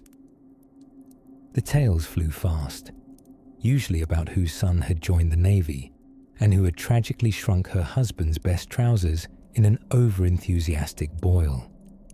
Despite the back-breaking work, the finger-numbing cold, and the endless flirtation with pneumonia, these quiet moments out in the yard offered a peculiar kind of peace. The washerwoman had not a wellness ritual, as the modern world knows it, but the ritual of wind, rope, and rhythm was hers nevertheless. As the last of the shirts danced on the line like sleepy flags, and the kettle whistled gently from the kitchen for tea, a copper kettle, mind you, our washerwoman settled back with red hands and hopeful eyes. Perhaps just once the forecast would hold. Perhaps for a few blessed hours things would stay dry.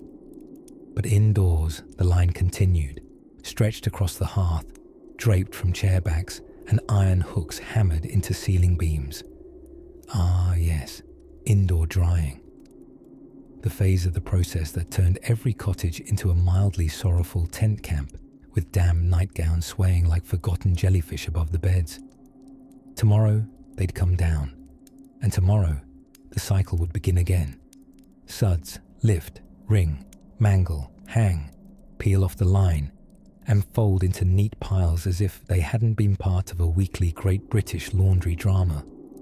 But before that curtain rises again, let us meander gently, like steam rising from a still warm wash tub, into the next corner of the washerwoman's world, where even the tools of her trade had stories to tell.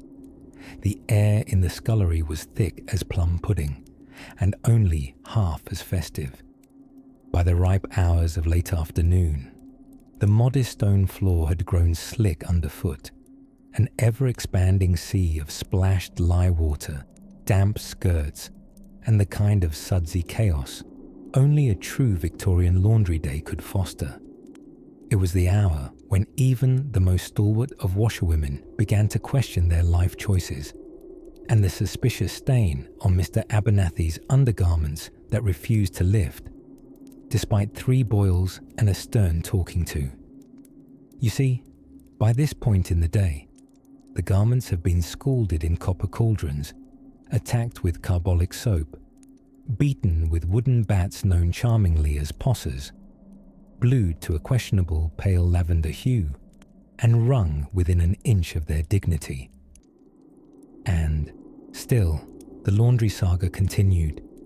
There was, in every respectable wash operation, a phase the washerwomen called the hanging.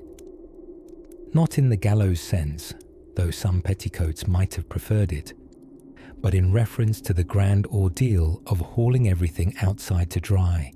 Yes, in a drizzly land fond of fog and pigeons, relying on fresh air to finish the job might seem a bit optimistic. But the Victorians were nothing if not stubbornly hopeful and unpredictably inventive. Hence, drying yards festooned with high lines of clean linens, the sky above resembling a parade for ghosts with a well-ironed dress code. And yet, this stage required more than hope. It demanded upper body strength, balance, and, ideally, an arm span comparable to that of an ambitious albatross. The clothesline was often strung higher than the average washerwoman's everyday reach, which meant they resorted to a contraption called a clothes prop, a long, forked stick used to hoist the line and encourage reluctant breezes to do their blessed work. Should a gust arrive at last, it came swirling in theatrically, rustling through corset covers and bloomers like some scandalized spirit. Occasionally, you'd witness a rogue chemise soaring skywards, as if desperate to start a new life among the chimney pots. Fetching such rebels was the unofficial sport of the back garden, requiring stepladders, agility, and a firm disregard for personal embarrassment. Hanging laundry wasn't just a ritual of endurance, it was a performance. Each garment had its place and posture. Stockings were pegged by the toes, not the tops, lest you stretch them into elegant stilts. Shirts were to be clipped firmly under the armpits, not for discretion, mind you, but for gravity and good sense. And woe betide the novice who hung drawers by the waistband. One ill-judged breeze could turn your unmentionables into a neighborhood spectacle. There was, of course, a hierarchy at play. A properly dried collar was a point of pride. A handkerchief with crisp corners, a triumph. Ladies of stature might send out drying instructions along with their linens, detailing the preferred angle for each drying flap, as if directing a theatrical troupe of laundry. Meanwhile, indoors, the less romantic part of the process continued. Starch was simmered carefully over the fire, a sort of warm oatmeal if your breakfast happened to be paste. This gooey concoction would be spooned into bowls, then applied with brushes to shirt fronts, cuffs, and anything else requiring enough stiffness to double as a protest sign. The most dedicated starchers achieved such magnificent rigidity that a finished shirt collar could practically stand up and file taxes. Entire volumes could be written about the drying room, where delicate lace and damp woolens hung from every conceivable surface, including the backs of chairs, wooden eras known as maiden clothes horses, and even the edges of cupboard doors. It was not uncommon for family members to excuse themselves from parlour visits due to an unfortunate tumble with a damp sock, lying in wait like an amphibious assassin. And as daylight faded, with its soft grey sigh kissing the windows, washerwomen glanced skyward with quiet hope. Would it dry in time? Would the starch hold its nerve? Would Mrs. Plimpton once again sniff disapprovingly at her frilled camisole, declaring it salty with disappointment? All this, while the washerwomen, their aprons soaked and their backs orchestrating complex sonatas of complaint, prepared for the final act, the ironing. But that tale of scorching steel, hissing linens, and the elusive dream of a truly wrinkle-free cuff that is best left for next time. The sun had barely begun to blink above the London skyline when the washerwomen were already knee-deep in soap suds and damp despair. But don't worry, dear listener, this will be a soothing despair, the kind that rocks you gently like a cradle woven out of wet linens and unmet social ambitions. By now, the washing itself had been done, scrubbed, boiled, rinsed, and possibly sworn at in about 3 regional dialects. But much like a tragic opera or a Victorian dinner party, the real action happened in the third act, the drying. In a modern world of humming tumble dryers and lavender-scented dryer sheets, it's easy to forget that drying clothes in 19th century London was less science and more a negotiation with the weather gods. These were gods who, one suspects, had a playful sense of cruelty and an unwavering loyalty to fog, drizzle, and relentless overcast. Drying laundry, especially in city slums, was a complicated ballet involving lines, pulleys, wooden clothespins, and the occasional argument with a neighbour who claimed your bloomers were blocking his skylight. Clothes were hung across everything from cramped courtyards to stairwell railings. If you were lucky enough to have an outdoor drying yard, your garments might stand a chance of catching a breeze. If not, you were hanging damp drawers over the iron fire guard and praying they didn't catch. And speaking of fire, walls inside even modest homes were often blackened with the smoke from open hearths.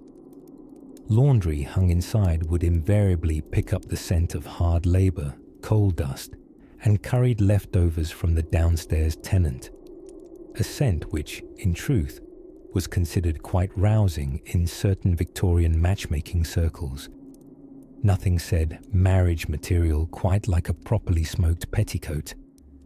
Now back to our beleaguered washerwoman. Let's call her Agnes, because every good Victorian washerwoman deserves a name that sounds like it could also be a sturdy kitchen chair. Agnes had finished wringing out the last of Mr. Bumblethorpe's long johns, a pair that, incidentally, could double as stage curtains if you squinted, and was now balancing armfuls of damp laundry as she teetered her way outside. The air was a shade above freezing and carried with it the sharp scent of burning peat and mild existential regret. Lining up her wooden pegs and cotton line like a military campaign, she set about draping garments across the drying rope with the methodical precision of a general facing battle. She had to be fast. The clouds were already staging a mutiny, and the pigeons above were never to be trusted. Avian anarchists, the lot of them. Then came the wind. Not a gale, but that annoying sort of breeze that's just cheeky enough to turn a bodice into a sail. Agnes stood her ground, clutching a camisole that flapped like a surrender flag in a sea breeze, while the rest of her laundry performed synchronized mid-air ballet with remarkable grace. And that was when, with a creak and a sigh, the very same sound, in fact, made by British Parliament when asked to do anything meaningful, the line snapped. Underwear soared through the alley. Stockings tangoed with chimney soot. A particularly intrepid nightshirt flapped heroically onto a passing hansom cab, like a loose ghost seeking adventure. Agnes watched it fly, blinking slowly, so she did what any self-respecting Victorian woman would do. She sighed heavily, looked to the heavens and muttered, "Right." What happened next involved a broomstick, 2 coat hooks, a length of twine, and sheer stubborn glory. Within minutes, Agnes had resecured the line, rehoisted the laundry, and may or may not have scared off a thief using nothing but a wet corset and a look that could sour cream. Drying laundry in the Victorian age wasn't just about getting fabric crisp and ready. It was a performance, a protest, an act of defiance against clouds and circumstance. It wasn't glamorous, but it was strangely poetic.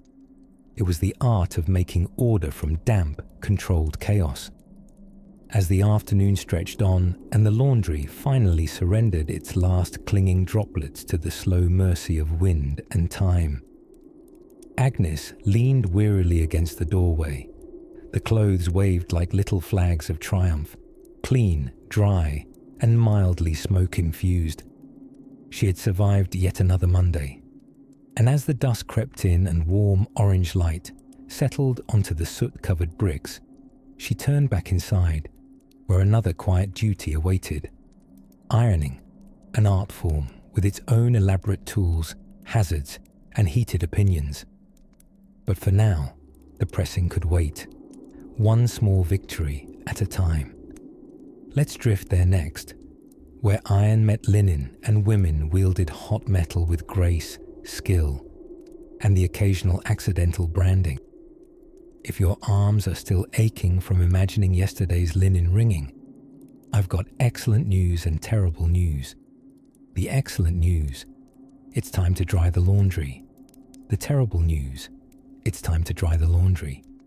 After enduring Monday's boiling, Tuesday's scrubbing, and Wednesday's wrangling, a Victorian washerwoman would greet Thursday with red, raw hands and a basket full of what could only be described as wet optimism.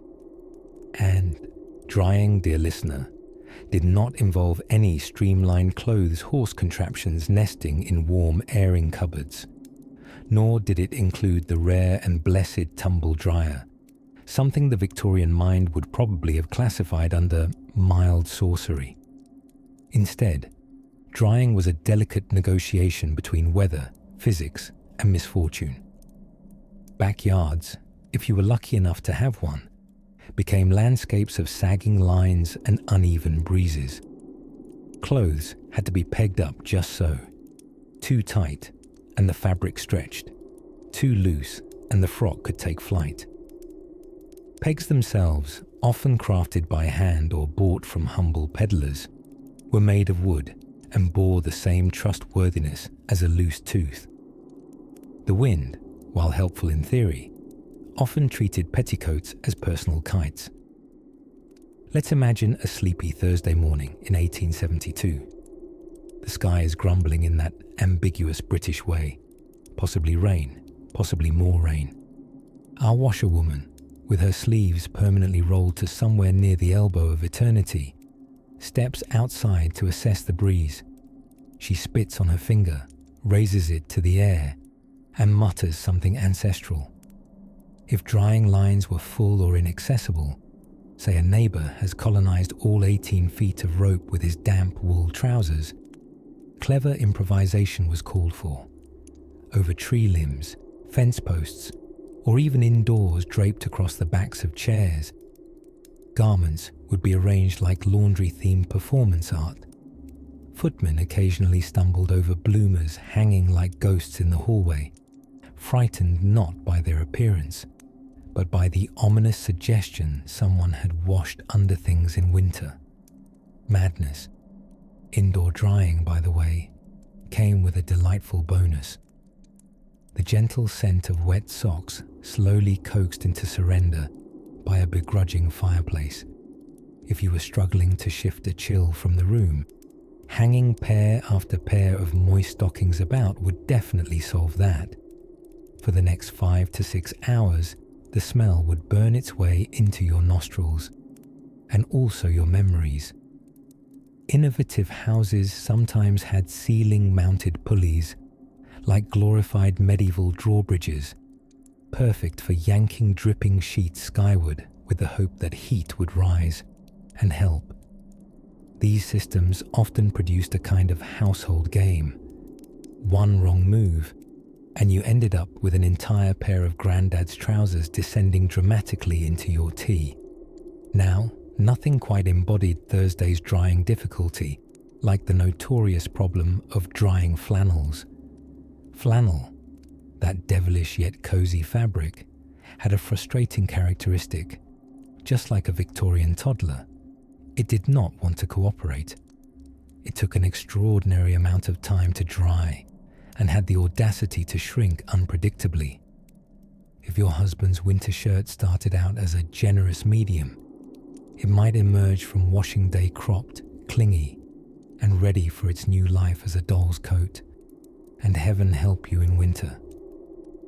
Drying laundry indoors during the soggy season was less of a chore and more of a wager against mildew and despair. Air thickened with damp was the norm, and windows steamed like a locomotive with respiratory issues.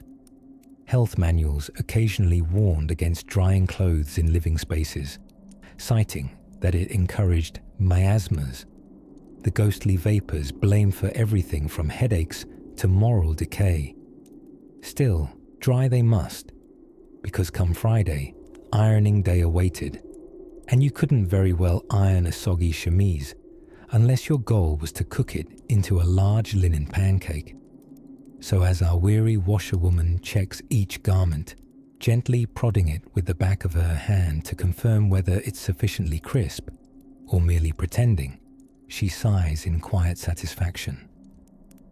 Linen is whisper dry, cotton, obedient, flannel, betraying her once again. She considers hanging it for another hour, but the clouds are gathering like debt collectors, with pegged linens flapping like small domestic flags of victory. She collects the clothes with practiced grace. Only 3 socks are missing, a fine result by Thursday standards. And as the sun begins to hide behind those sensible British clouds, our washerwoman turns her thoughts reluctantly to that heavy, sizzling, burns waiting to happen ritual, the ironing. But that, dear listener, is a journey for another dreamy day.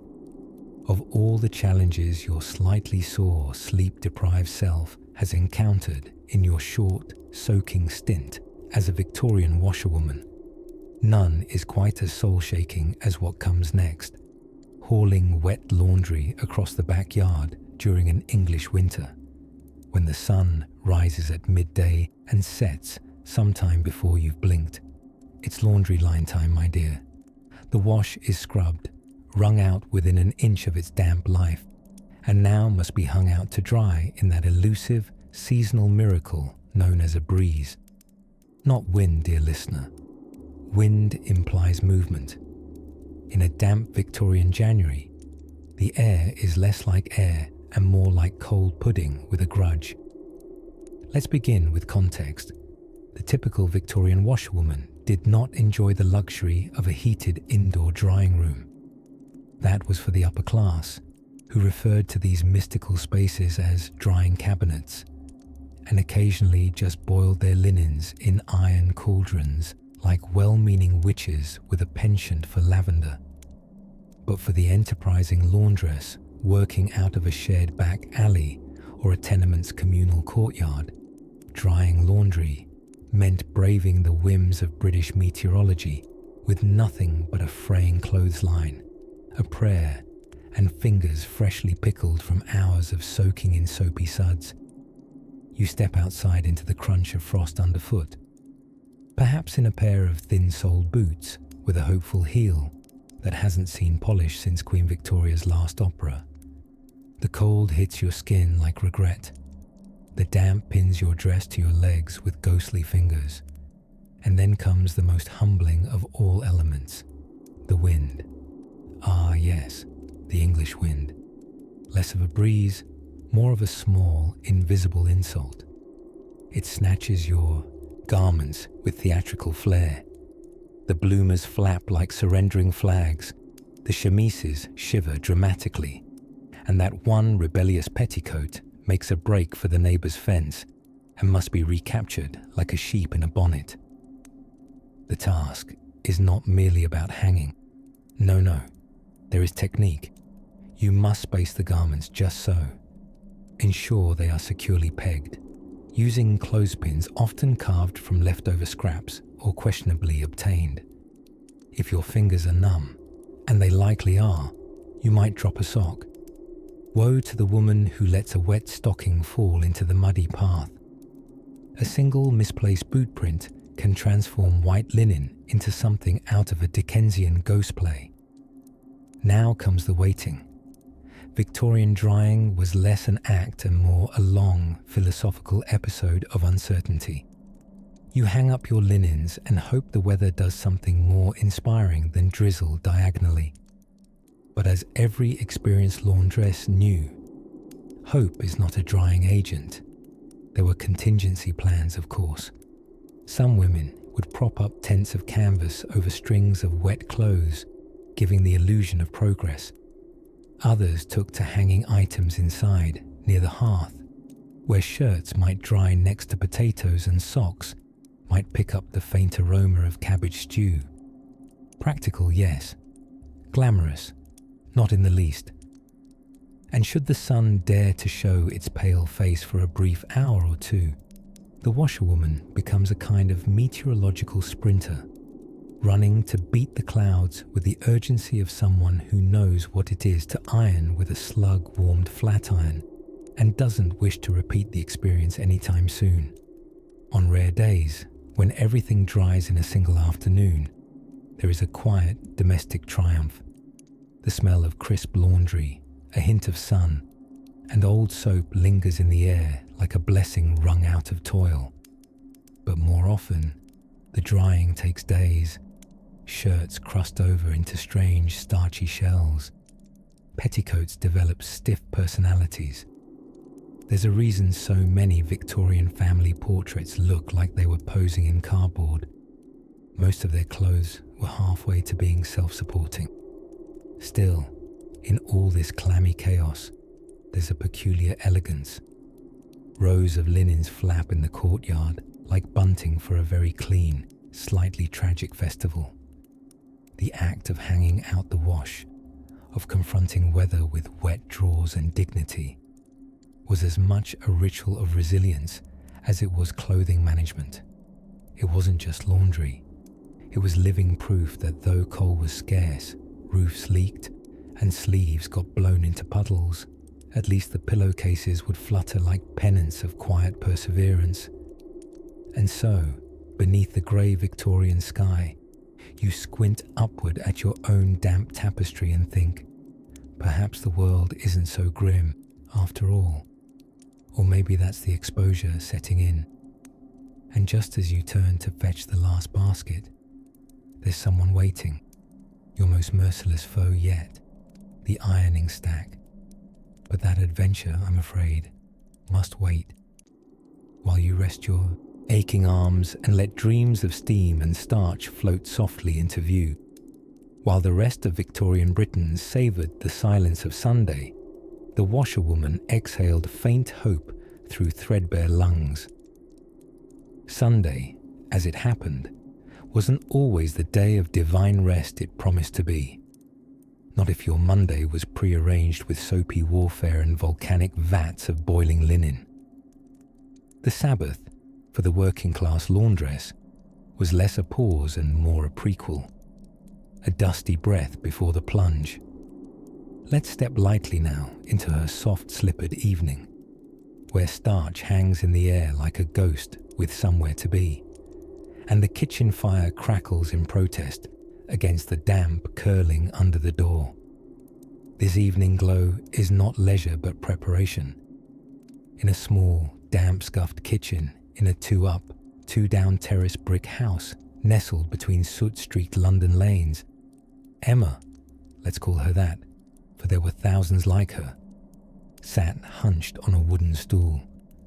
A family cat slinked past her petticoat with judgmental serenity, certain that its own zero-hour lifestyle was far superior. Emma soaked her cracked hands in a basin of cold chamomile tea left over from the morning pot. Waste not. Even the tea had its second act.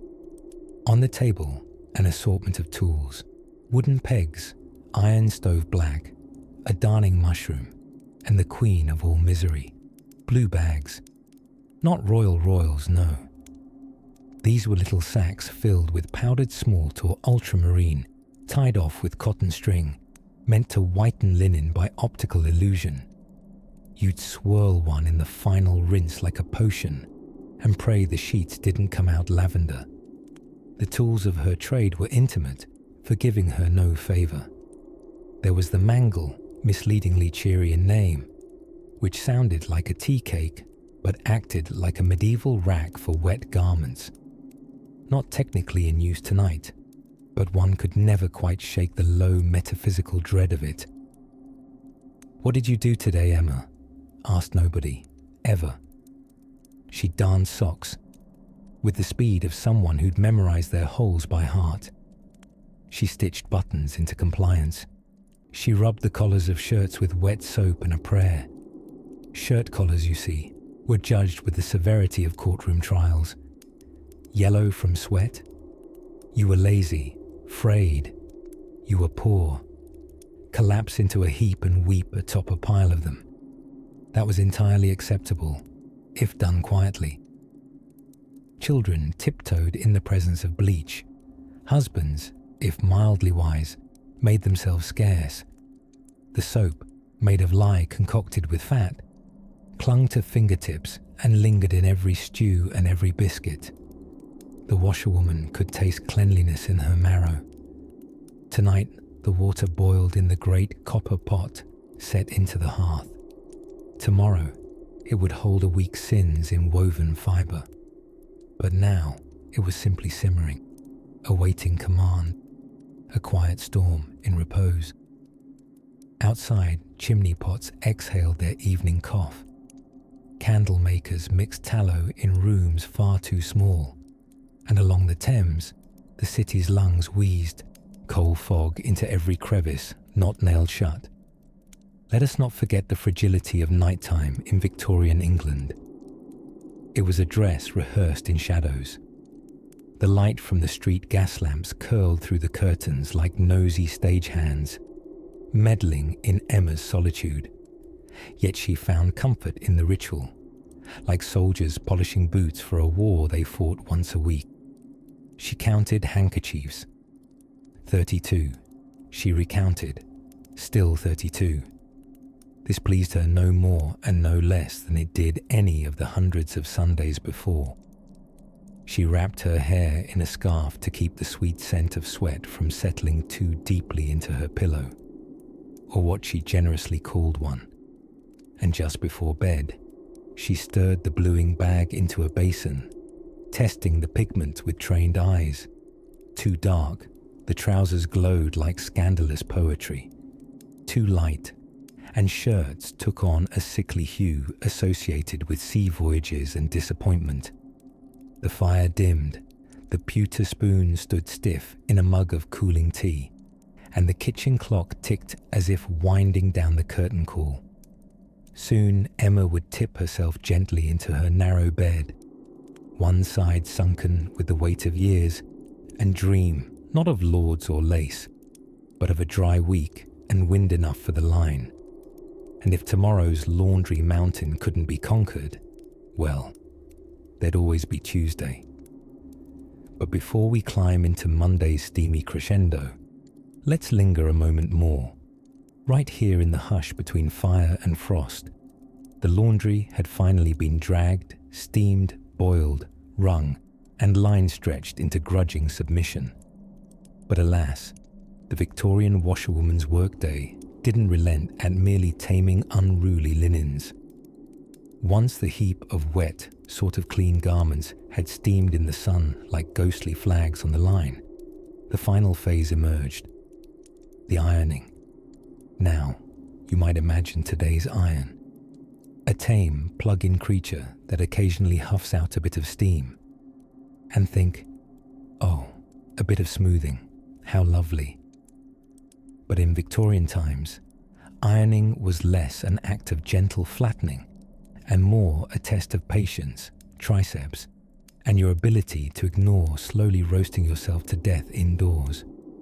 First, the tools of torture. The Victorian flat iron, better known as a sad iron. Yes, sad, as in sorrowful, which frankly feels like truth in advertising, was made of solid cast iron and weighed anywhere from 5 to 15 pounds. These rarely had handles that insulated the hand. Oh no, handles got hot too. This is why the washerwoman had to wrap rags around her palms or use detachable wooden grips, which had the annoying habit of slipping the moment you relaxed into any false sense of confidence. To warm up these lumps of metal despair, the washerwoman had to heat them directly on the stove or in the fireplace. Not just one iron, mind you, several.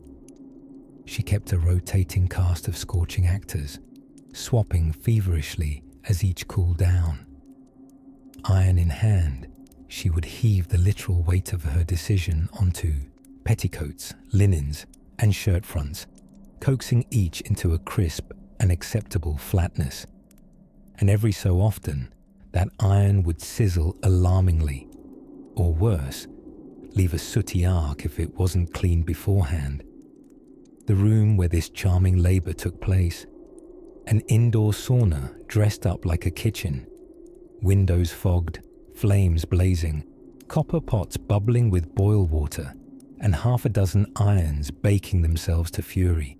No breeze, no mercy, just good old-fashioned domestic combustion. During summer, this was known as the Why God Why season. Then came the more delicate instruments of ironing. The goffering iron, a tubular rod heated to a fine scorch and used, quite mysteriously, to iron frills and ruffles into a shape other than panic. There were also fluting irons and pleating presses, used mainly on fashionable absurdities like shirt cuffs that refused to be functional without 20 minutes of intimidation. Special fabrics like lace, velvet, and silk. Silly fabrics, the washerwoman might have muttered, couldn't be subjected to that kind of iron-based bludgeoning. These required even more delicate work. Sometimes a muslin cloth was dampened and laid atop, creating steam. A poor man's ironing hack that could go very wrong, very quickly, transforming lace into melted regret. Let us not forget the risk of scorching. A single distracted moment, a sneeze, a child yelling fire from playing outside, a daydream about not being a washerwoman, and poof, a brown, iron-shaped reminder of your failure, right in the middle of a gentleman's only shirt. And what do you think happened when that garment belonged to, say, the clerk? Or even, heaven preserve us, the vicar? Complaints would be launched. Your salary, if it existed, could be docked. You might get a talking to by wife number 1 from the big house. Not your fault, of course, but also entirely your fault. It was no small thing that ironing was often done after hours of other toil. Muscles were leaden, fingers prune-wrinkled from boiling water, faces glowing ominously from stove heat. And yet the kneeling before piles of crumpled tyranny continued. But in all this, there was a strange sort of pride. A shirt dried on the line, pressed till it could stand up and salute. This was the glory of the domestic front. You could not vote, own property, or breathe from the lungs without inhaling coal smog. But by heavens, you could iron a perfect pleat. And there were quiet moments too. When the house finally slept and she worked in the kitchen's warm glow, steam curling toward the ceiling, there might have been comfort in the rhythm. Iron down, lift, breathe, iron down. A resting warmth in her bones, from heat that for once wasn't cruel. Still, tomorrow would come like it always did, with fresh piles of laundry from people who never wondered what it took to make collars starch crisp and drawers politely unrumpled. Prepare yourself gently now For next, we wander into the world of drying day dramas and mysterious sock disappearances. Evenings in the life of a Victorian washerwoman unspooled slowly, like a damp flannel unravelling under the weight of too many soap bubbles and too little compensation. By the time the sun had decided it was no longer interested in illuminating 16 identical pairs of bloomers, the women of the washhouse found themselves surrounded by steam, exhaustion, and the vague aroma of boiled socks. The final hours of the day didn't involve flopping dramatically onto a fainting couch with a sigh, nor sipping tea from dainty china, while recounting the day's woes to a potted fern named Gertrude. No, the grand culmination of a washerwoman's day was something far less glamorous, but far more vital. Starching, folding, and, not to be underestimated, staring wistfully into the far corner of the room, where no laundry basket dared to tread. Now, starching may not sound particularly riveting, but then again, neither does lentil soup, and yet some find it comforting. In the Victorian laundry hierarchy, starch was the finishing flourish, a kind of soggy magic trick that transformed tired garments into rigid parodies of elegance. Shirts, petticoats, lace collars, each dunked in bowls of potato-derived paste that added both structure and occasionally a light fungal zest if the mixture had been left too long in a corner shared with pickled onions. Care was crucial. Too much starch, and you'd have a shirt that stood up on its own, menacing its owner from across the room. Too little, and one risked social collapse, greeted at church with pitying glances and whispers of "that bodice has no backbone." Folding, meanwhile, was a geometry lesson disguised as self-care. Each pleat, tuck, and corner was an act of defiance against chaos, gravity, and the looming abyss of laundry yet to come. Like origami, if the paper were damp and judgmental, by candlelight or the erratic glow of a sputtering oil lamp, the washerwomen would assess their handiwork, their hands red and raw, their shoulders aching in ways that no lavender poultice would quite remedy.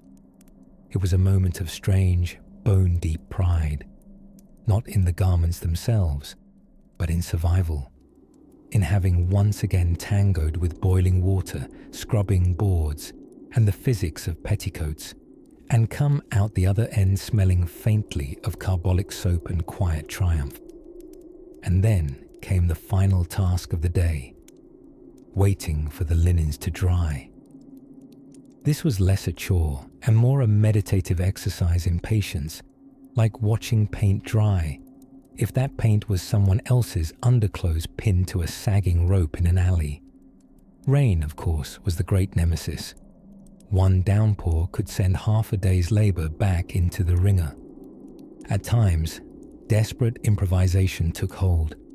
Garments hung near fires, on backs of chairs, even folded and stuffed into warming ovens, giving rise to the peculiar but not unpleasant phenomena of toast-scented trousers. Once the clothes were deemed worthy of wearing, cleaned, starched, folded and ready, they were either picked up by their upper crusty owners or delivered in carefully balanced baskets, often by young boys who, as folklore tells us, could carry an astonishing number of garments on one bicycle, defying both physics and early health and safety protocols. But before sleep could wrap its soapy tendrils around the washerwoman's weary body, there was always a moment, a pause, a sliver of silence in the candlelit stillness, where chipped hands were rested in aprons, eyes drifted toward the low-beamed ceiling, and the scent of drying muslin floated gently in the air. It wasn't necessarily peace, but it was hers, and that meant something. She might hum idly, recalling tunes once danced to in sweeter, less sodden days, or mumble a complaint to the rag rug about employers who couldn't distinguish a gravy stain from a wine blotch. And eventually, slowly, softly, she'd make her way to her humble bed, which creaked sympathetically beneath her weight, as if it too had been scrubbing something all day. Tomorrow would bring more washing, more water, more wringing, and possibly a surprise lump of starch in someone's drawers if she wasn't careful. But under threadbare blankets and the watchful gaze of moonlight sneaking through wavy glass, the washerwoman, for now, could rest. And as the cool night settled over the soot-smudged rooftops, another layer of our sudsy tale closes, like a neatly folded napkin after supper, still slightly damp, but utterly sincere.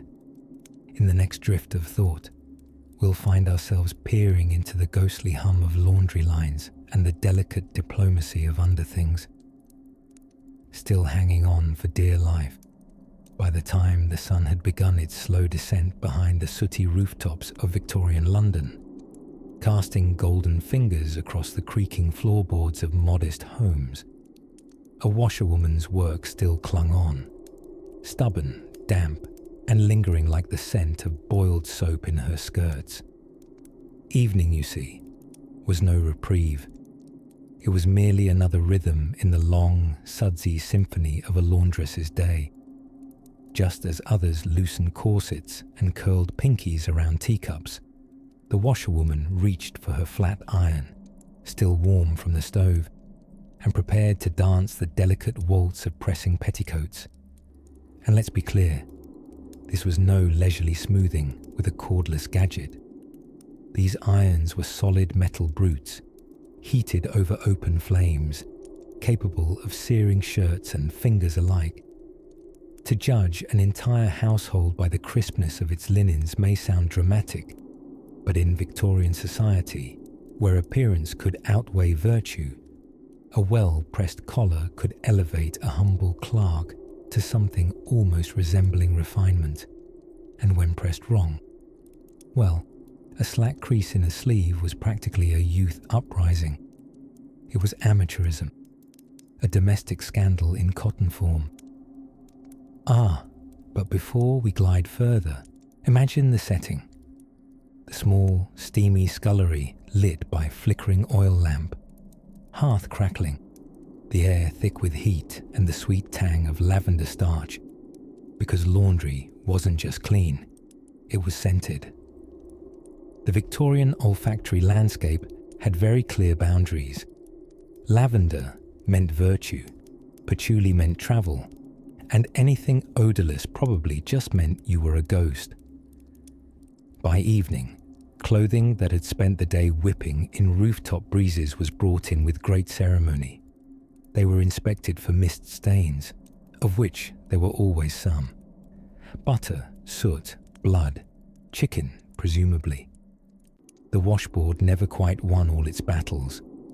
After dark, anything that escaped the soaking, scrubbing, wringing, boiling, beating, and hanging might still be subtly, traitorously dingy. There was no hiding from a discerning eye. Mothers-in-law were experts at this.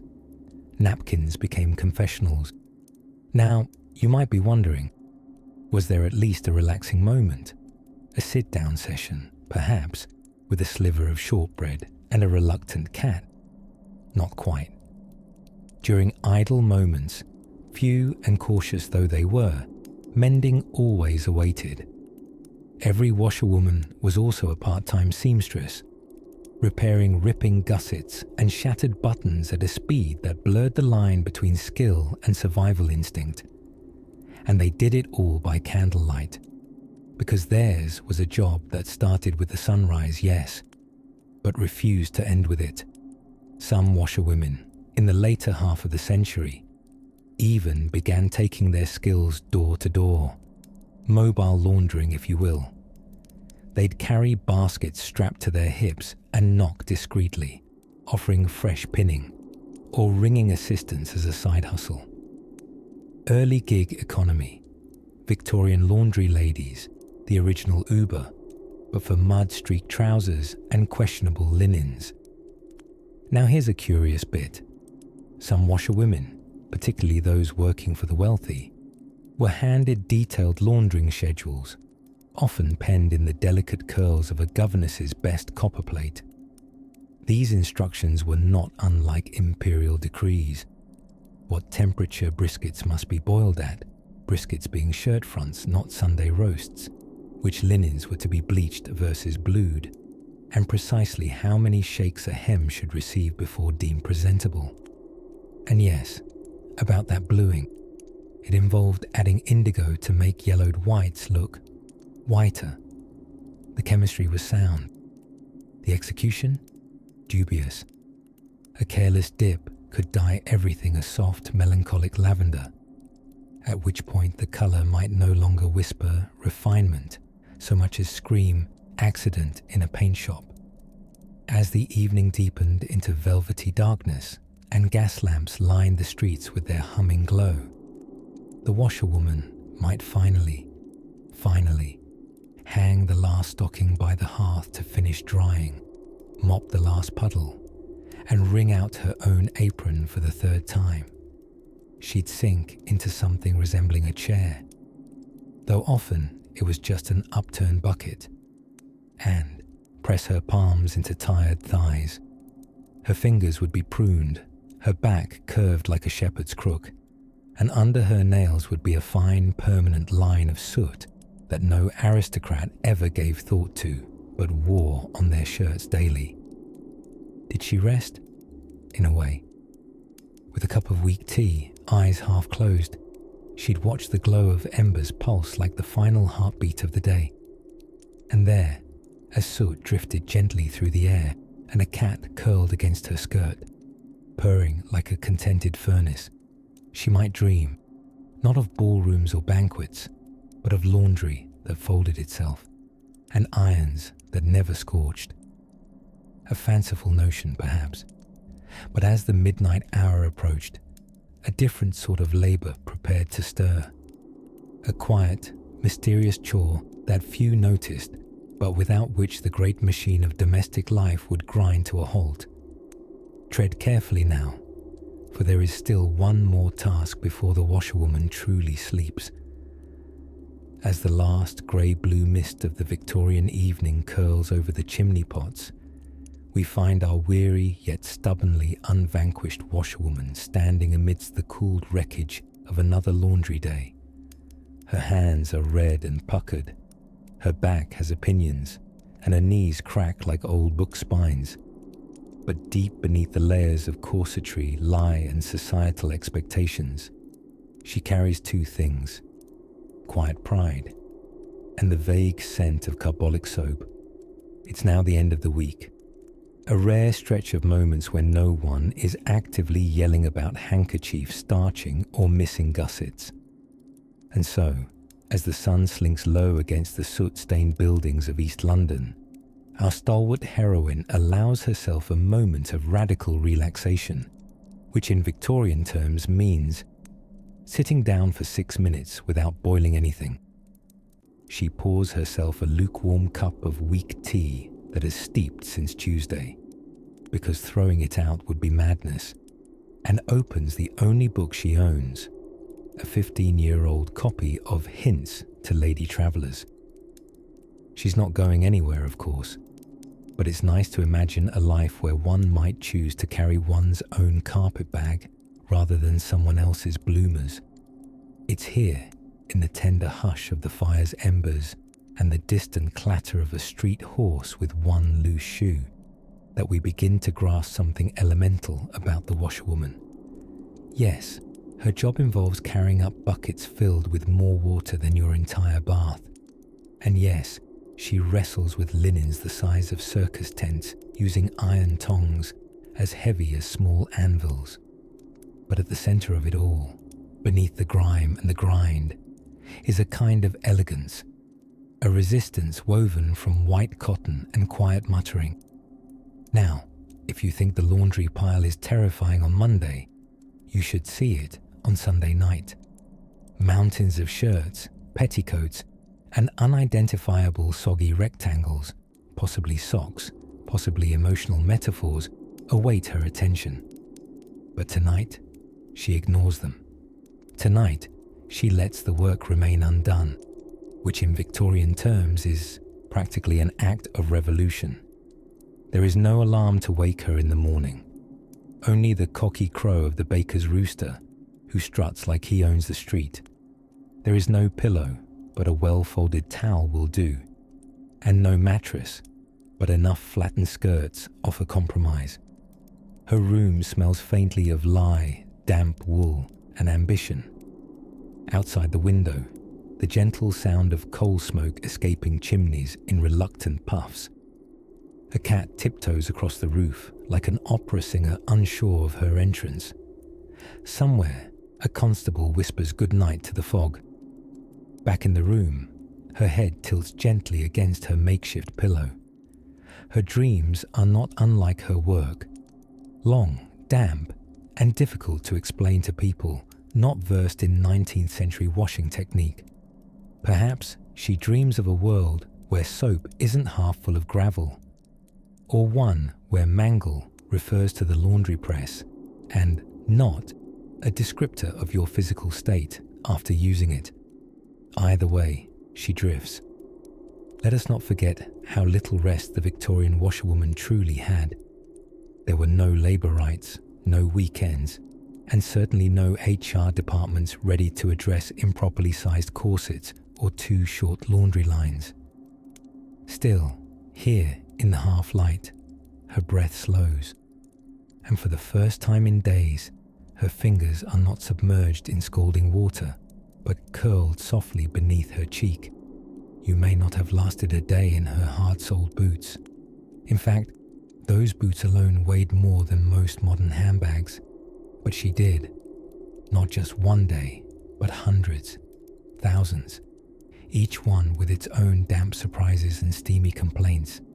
And through it all, she endured, quietly, completely, almost invisibly, much like the starch on your great-great-grandfather's shirt. Tonight, she sleeps not in triumph, but in earned stillness. She is washed, wrung, boiled, beaten, hung, ironed, and bundled.